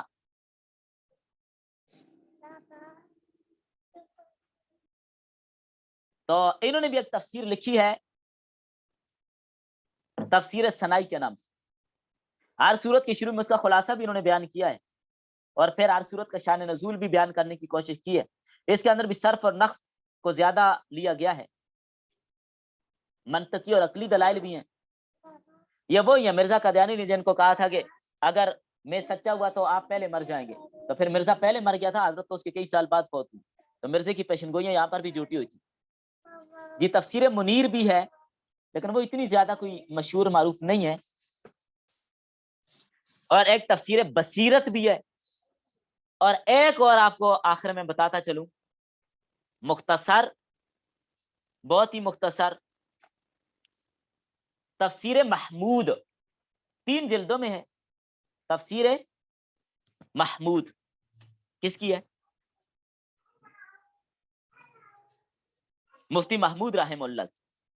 یہ پتہ کیا ہے، یہ پوری تفسیر اس انداز سے نہیں ہے، البتہ بعض مقامات تک کمال کے حال ہیں اس میں۔ یہ حضرت مولانا احمد علی لاہوری رحمۃ اللہ علیہ جو درس دیا کرتے تھے تفسیر کا، 1 سال وہاں پر دورہ تفسیر کرایا تھا حضرت مفتی محمود صاحب نے، وہ دورہ تفسیر سارا اس میں جمع کر دیا۔ 3 جلدوں میں ہے تفسیر محمود، اردو میں ہے۔ بہت ہو گئی میرے خیال میں، باقی کوئی ذہن میں آئے تو چلیں پھر بات کریں گے اس پہ۔ چلیں سبق کی طرف آ جائیے، اب آ جائیے سبق شروع کرتے ہیں انشاءاللہ۔ قرآن کریم کا موضوع کیا ہے؟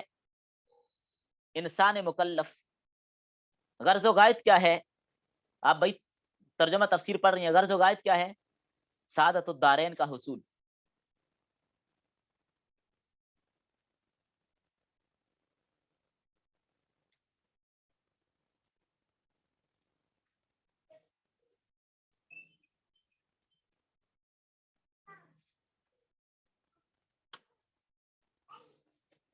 اچھا، ایک کام رہ گیا، خطبہ پڑھتے ہیں پھر وہ کام بھی کرتے ہیں۔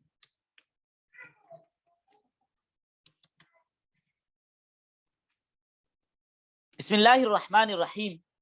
تو صاحب کتاب نے اپنی کتاب کو بھی بسم اللہ سے شروع کیا، اس لیے کہ احادیث کی موافقت کی ہے، کتاب اللہ کی موافقت کی ہے، باقی اس پر بحث نہیں کرتے، آپ کو پتہ ہے سارا۔ کل امر ذی بال لم یبدأ بسم اللہ فہو ابتر۔ تو ہر اچھے کام کو بسم اللہ سے شروع کرنا چاہیے، ورنہ بسم اللہ کی تفسیر میں اگر ہم چلے جائیں تو میرے خیال میں وقت تو بہت زیادہ لگ جائے گا۔ تو سورۃ البقرہ پڑھتے ہوئے تھوڑی سی بات اس پر کر لیں گے، ابھی آپ خطبہ شروع کر لیجئے۔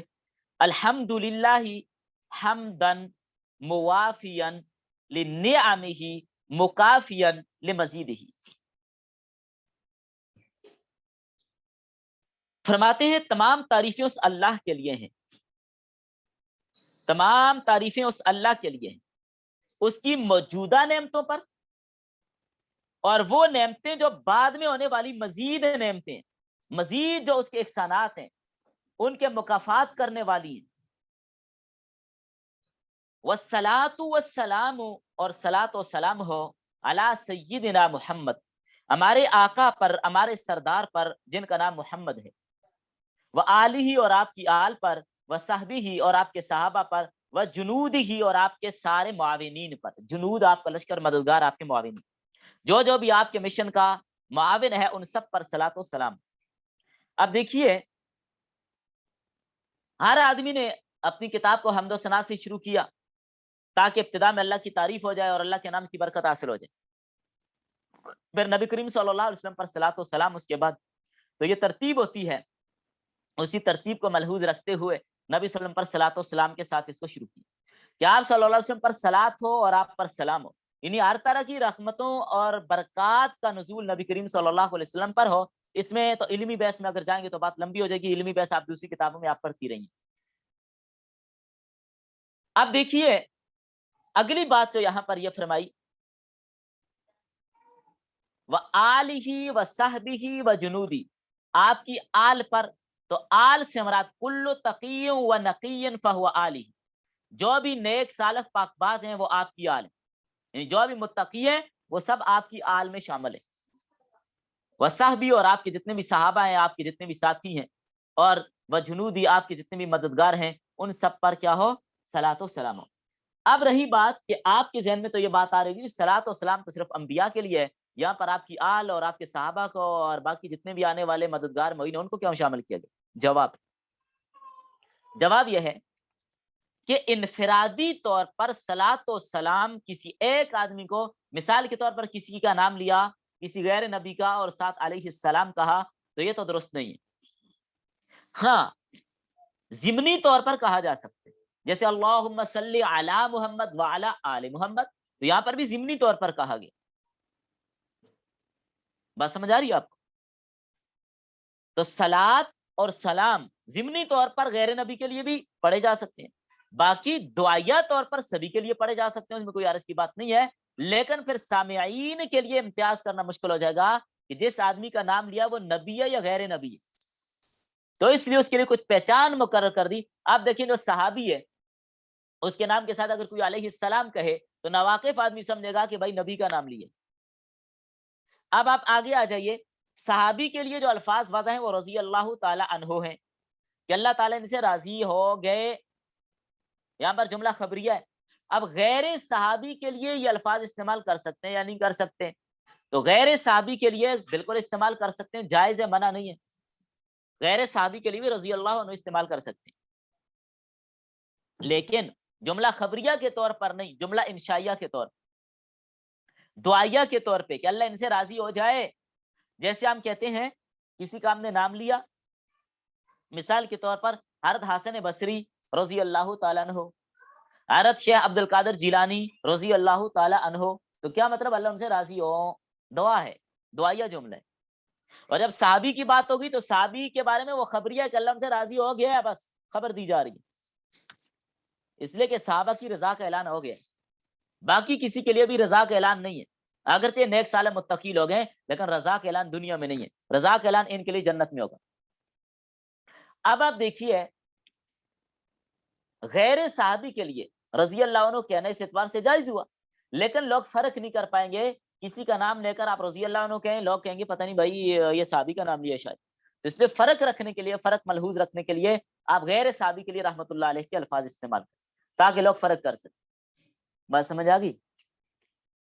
اما بعد فہذا مشتدت الیہ حاجت الراغبین، فرماتے ہیں اما بعد حمد و صلات کے بعد گزارش یہ ہے کہ اس کے لیے، یعنی اس تفسیری کام کے لیے جو آپ کے ذہن میں ہے، مشتدت الیہ حاجت الراغبین، جو لوگ راغب تھے، چاہتے تھے، خواہشمند تھے، ان کی خواہش اور حاجت مزید بڑھ گئی، فی تکملۃ تفسیر القرآن الکریم، قرآن کریم کی تفسیر کو مکمل کرنے کے بارے میں، الذی الف الامام العلامۃ المحقق المدقق جلال الدین محمد بن احمد المحلی الشافعی رحمہ اللہ، جس کو حضرت شیخ جلال الدین محمد بن احمد المحلی الشافعی نے لکھا تھا۔ لوگوں کی مزید عادت پڑ گئی کہ باقی جو ایسا ہے وہ بھی مکمل کیا جائے، وَتَتْمِيمِ مَا فَاتَهُ، اور جو ان سے رہ گیا تھا اس کا تتمہ پیش کر دیا جائے، باقی ایسے کو بھی لکھ دیا جائے، کیونکہ حضرت نے تو آدھی تفسیر لکھی تھی نا، وَهُوَ مِنْ أَوَّلِ سورة البقرہ إلى آخر سورة الاسراء، تو انہوں نے سورہ بقرہ سے سورہ اسراء تک لکھا، بِتَتِمَّةٍ عَلَى نَمْتِهِ مِنْ ذِكْرِ مَا يُفْقَمُ بِهِ كَلَامُ اللَّهِ تَعَالَى، تاکہ انہی کی ترتیب اور انہی کے طریقے سے اسی طرز پر باقی حصے کی تفسیر بھی لکھی جائے تاکہ اس کے ذریعے سے لوگ کلام اللہ کو سمجھ سکیں. والاعتماد علی ارجح الاقوال، اور جو راجی اقوال ہیں ان پر اعتماد کیا گیا اس میں. واعراب ما يحتاج الیہ وتنبیہ القراءات المختلفة المشہورة على وجہ لطیف وتعبیر وجیز وترک التطویل. ساری آسان باتیں، کوئی لمبی بات اس میں ہے نہیں. تو اس انداز کے ساتھ کہ جو معروف قراتیں ہیں، مختلف قراتیں ہیں، لطیف انداز ہو، مختصر انداز ہو، اس پر لوگوں کو متنبہ بھی کیا جائے، اور اس کے اندر غیر مقبول اقوال جو ہیں ان کو ذکر نہ کیا جائے. البتہ پھر بھی بعض باتیں جلالین میں ضعیف بھی ہیں، اپنے مقام پہ بات آئے گی. بات سمجھ آ رہی ہے نا؟ بعض باتیں ہیں چونکہ جب جمع کرنے کا سلسلہ شروع ہو جائے تو ایسے ہو جاتے ہیں. اور اسی طرح جو غیر ضروری اعراب ہیں ان کو بھی نظر انداز کیا گیا، غیر ضروری اعراب کو بھی نظر انداز کیا گیا تاکہ طوالت سے بچا جا سکے. تو کتنی مختصر تفسیر آپ کے سامنے، کتنی مختصر ہے. اس لیے کیوں ان کو ترک کر دیا؟ اس لیے وَآرِیبَ مَحَلُّهَا کُتُبُ الْعَرَبِیَّہ، اس لیے کہ اعراب کی مال دوسری کتب عربیہ ہیں، قرآن کی تفسیر نہیں ہے.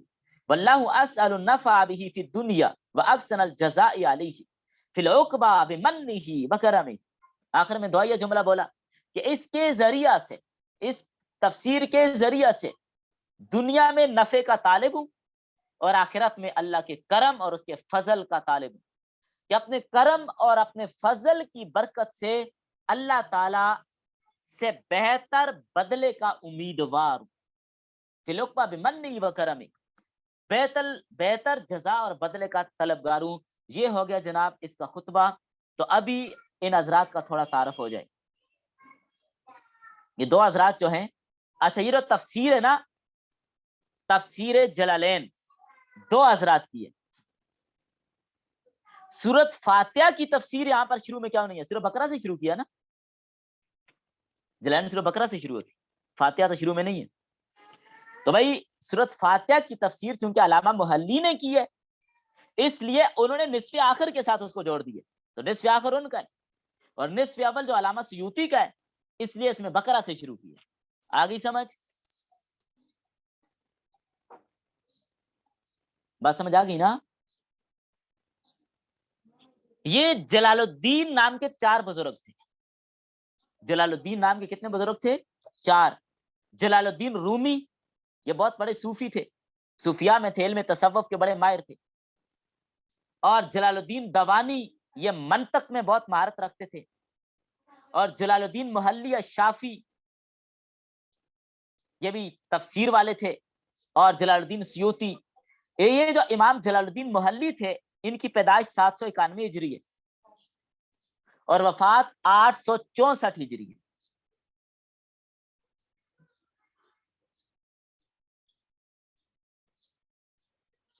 اور جلال الدین سیوطی رحم اللہ کی جو وفات ہے وہ 910 ہے.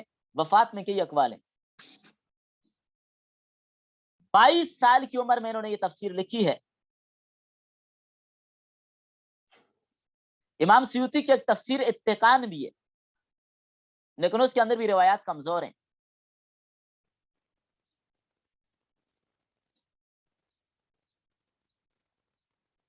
تو علامہ محلی اور علامہ سیوطی دو حضرات ہیں، ہم دونوں کو لے کر چلتے ہیں.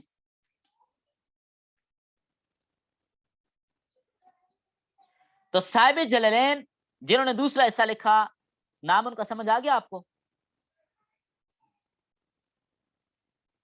ان کا پورا نام محمد ہے، والد کا نام احمد ہے. جلال الدین ان کا لقب ہے،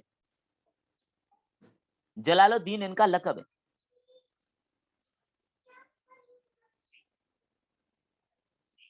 مصر میں ایک شہر تھا محلۃ الکبریٰ،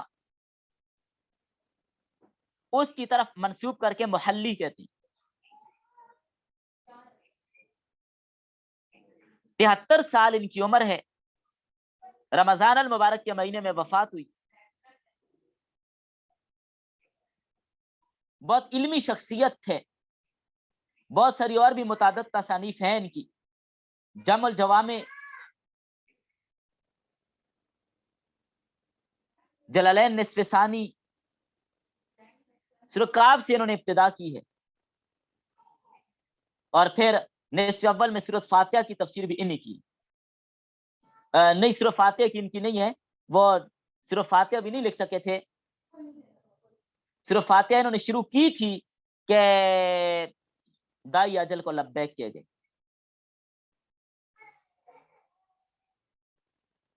پھر آپ کے ہی شاگرد تھے علامہ سیوطی، کیونکہ انہوں نے سورۃ کاف سے شروع کی تھی، ابتدا انہوں نے کی، اس لیے ابتدا میں ان کا ذکر کیا۔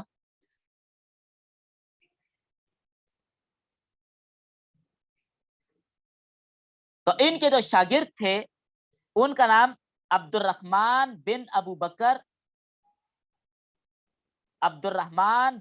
بکر محمد کمال الدین، لقب ان کا بھی جلال الدین ہے، نام ان کا عبد الرحمن ہے، والد کا نام ابو بکر محمد کمال الدین ہے، اور ان کا لقب بھی جلال الدین ہے، کنیت ان کی ابو الفضل ہے۔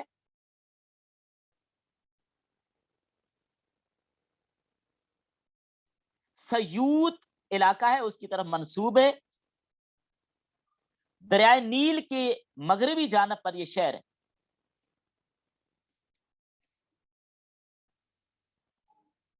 ان کی پیدائش کے بارے میں زیادہ قول یہی ہے کہ 849 ہجری میں ان کی پیدائش ہوئی ہے،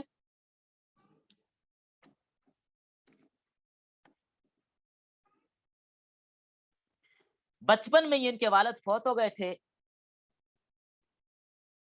پھر والد نے وصیت کی تھی کہ ان کو بڑے بزرگوں کے پاس بھیجنا ہے،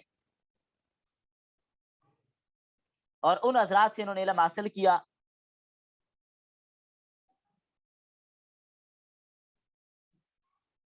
7 سال کے ہی تھے کہ قرآن کریم انہوں نے حفظ کر لیا تھا،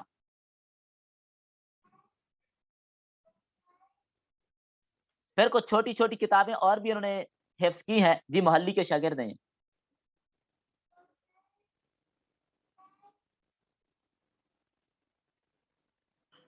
پھر اس کے بعد انہوں نے 870 ہجری میں فتویٰ دینا شروع کر دیا تھا، 849 پیدائش ہے نا، تو 870 ہجری میں یعنی تقریباً 21 سال کی عمر میں فتویٰ دینا انہوں نے شروع کر دیا تھا،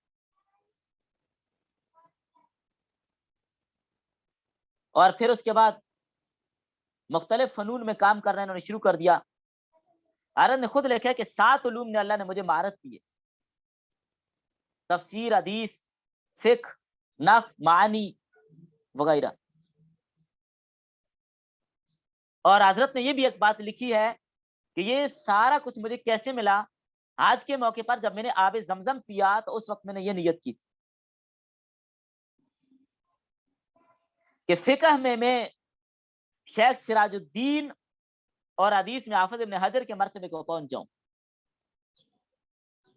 تو اس لیے اپنے زمانے میں بہت بڑے حدیث کے عالم سمجھے جاتے تھے علامہ سیوطی۔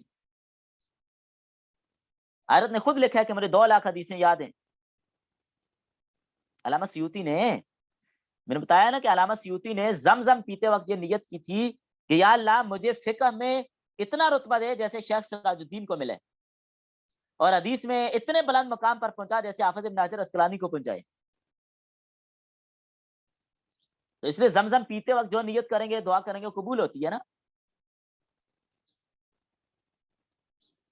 اس لیے یہ بات ہم نے سنی ہے کہ حضرت اقدس عالم مفتی شفیع رحمہ اللہ تعالیٰ جب حج کے لیے گئے تھے تو زمزم پینے کے موقع پر بھی اور حج کے دوران بھی اور بیت اللہ کا غلاف پکڑ کر بھی حضرت نے اپنے ان دونوں شہزادوں کے لیے خوب دعائیں کی۔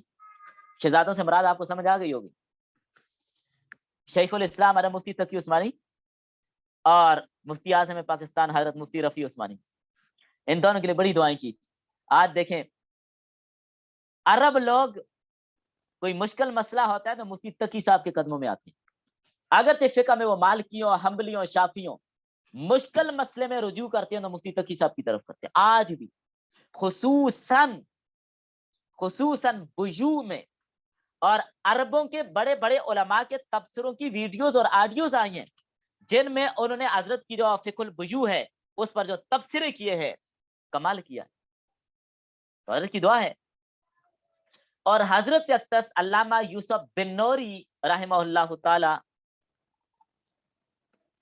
جو بنوری ٹاؤن والے بزرگ، حضرت نے اپنے جامعہ کے لیے خوب دعا کی تھی، دونوں ساتھ ہاتھ کر گئے تھے، مشہور ہے یہ بات. تو حضرت نے اپنے جامعہ کے لیے خوب دعا کی تھی. آج بھی دیکھیے بنوری ٹاؤن کا فیض، مجاہد پیدا کرتا ہے بنوری ٹاؤن، ہر میدان میں کام کرتے ہیں بنوری ٹاؤن کے فضلا. تو بہرحال دعاؤں کا بڑا اثر تو ہوتا ہے، اور وہ بھی پھر زمزم پیتے وقت یہ دعائیں کی جائیں، غلاف کعبہ پکڑ کر یہ دعائیں کی جائیں.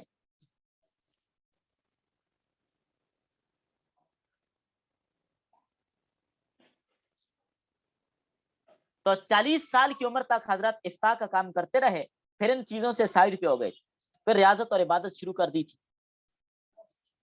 بڑے بڑے قیمتی قیمتی طائف لوگ اور آپ پیش کرتے، لیکن آپ قبول نہیں کرتے. بڑی علمی خدمات ہیں حضرت کی. 500 کے قریب علماء نے لکھا ہے کہ ان کی کتابیں ہیں، امام سیوطی کی 500 کے قریب، ہر فن پہ حضرت کی کتابیں، ہر فن، یہاں تک کہ طب پر بھی ہے، تعویذات پر بھی ہے، عملیات اور دم وغیرہ جو منتر وغیرہ تھے اس پر بھی حضرت کی کتابیں.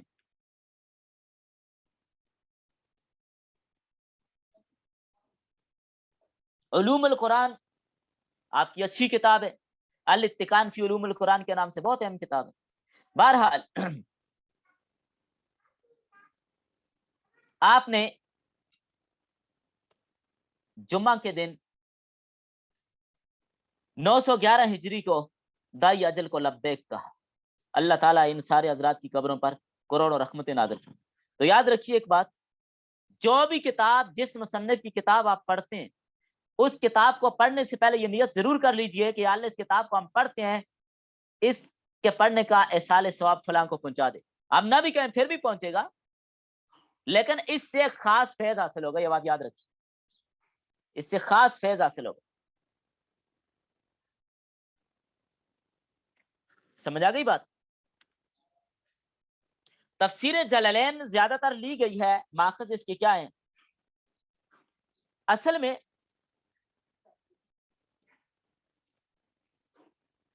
شیخ موفق الدین نے 2 تفسیریں لکھی تھیں، ایک کبیر اور دوسری صغیر. یہ کبیر اور ہے، امام راضی والی اور ہے، یہ وہ والی نہیں ہے، اس کو عموماً تبصرہ کہتے ہیں. تو تفسیر اس کی جو کبیر کا جو صغیر ہے، جس کو مختصر کیا گیا ہے صغیر کو، اس کی تلخیص ہے.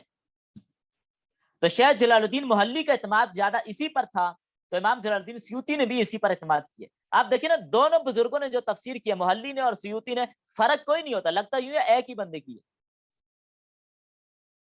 ساتھ ساتھ تفسیر وجیز، تفسیر بیضاوی اور تفسیر ابن کثیر کو بھی سامنے رکھ کر اس سے تفسیر لی گئی.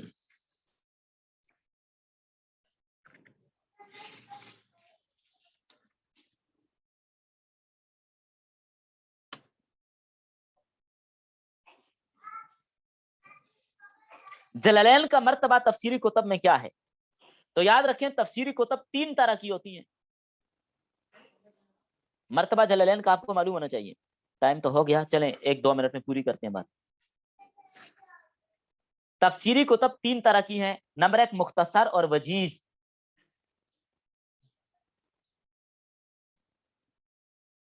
اور زاد المسیر علامہ ابن جوزی کی. نمبر 2 اوسط، اوسط جیسے تفسیر بیضاوی ہے، مدارک ہے، کشاف ہے، قرطبی ہے، اور کیا نام اس کا، بڑی اچھی تفسیر ہے تفسیر نصفی.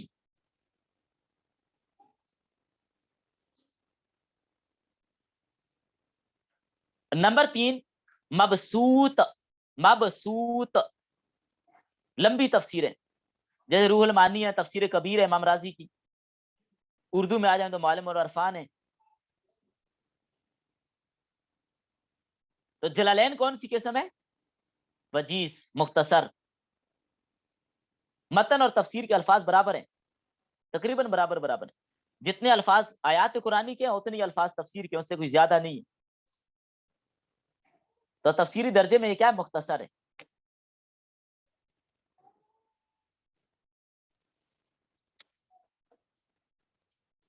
باقی انشاءاللہ زندگی رہی تو کل.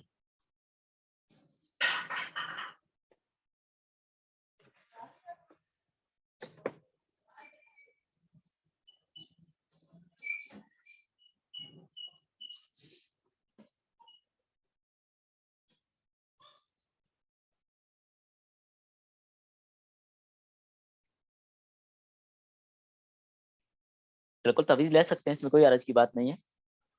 بہتر یہ ہے کہ بچی کو کوئی عمل بتا دیجیے، خود وہ وظیفہ کر لیں. اس کے لیے ہمارے اکابرین کا ایک بہت مجرب عمل ہے، اپنے پاس آپ سب نوٹ کر لیجئے. جس بچے یا بچی کی شادی میں کوئی رکاوٹ ہو، رشتہ نہ ہو رہا ہو، تو بہت مجرب ترین عمل ہے. ایک تو 21 دن تک سورۃ عبس روزانہ 21 بار پڑھنی. ہر طرح کی کسی طرح کی بھی کوئی رکاوٹ، نظر بد جو بھی ہوگا وہ ختم ہو جائے گی. 21 بار روزانہ سورۃ عبس، عبس و تولی 21 دن تک پڑھنی ہے. ایک اس کے ساتھ ساتھ بچی اور بچہ بھی اور اس کے والدین بھی یا رحمان ہو یا رحیم ہو یا لطیف ہو، یہ کثرت کے ساتھ پڑھیں. چند ہی دنوں میں انشاءاللہ بہترین رشتہ ہو جائے. اور ساتھ ساتھ دعا کیا کرنی ہے؟ یا اللہ ایسا رشتہ عطا فرما جو دین اور دنیا دونوں کے اعتبار سے بہتر. دعا یہ کرنی. سورۃ عبس، عبس و تولی، آخری پارے میں تیسرے نمبر والی سورت.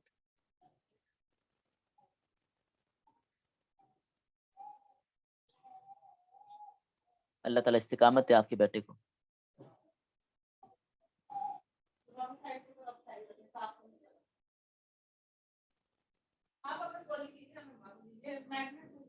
الگ سے اس لیے ذکر کیا کہ جو بھی آپ کے معاونین اور مددگار ہیں جنود میں وہ سارے شامل ہیں، جو بھی ہیں. دوبارہ تاکید کے طور پر بھی ہے، دوبارہ تاکہ سب کے سب اس میں شامل ہو جائیں. جتنے بھی آپ کے معاونین کسی بھی انداز سے آپ کی معاونت کرتے ہیں، تو یہ عموماً ایسے ہوتا ہے کہ اس طرح کے الفاظ دوبارہ تاکید کے لیے استعمال کیے جاتے ہیں.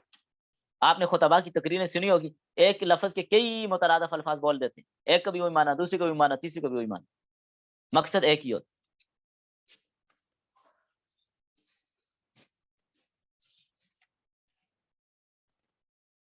بس سمجھ آ گئی؟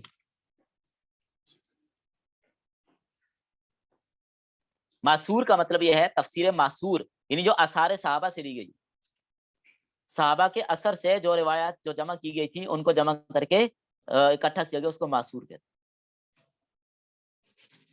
تفسیر معصور، صحابہ کے اثر اس میں جمع ہو.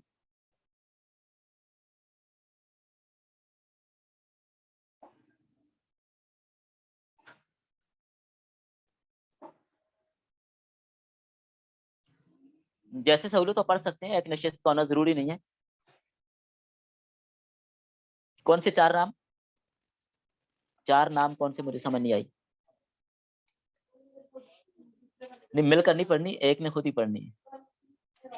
چار نام کون سے؟ جلدی کرے، اذان ہونے والی ہے.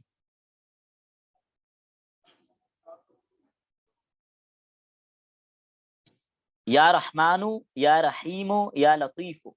لطیف، رحمان رحیم اور لطیف تین نام ہیں، چار نہیں. یا رحمانو یا رحیمو یا لطیف. اور سورۃ عبس 21 بار روزانہ 21 دن تک. ٹھیک ہے، چھٹی کر لیجئے.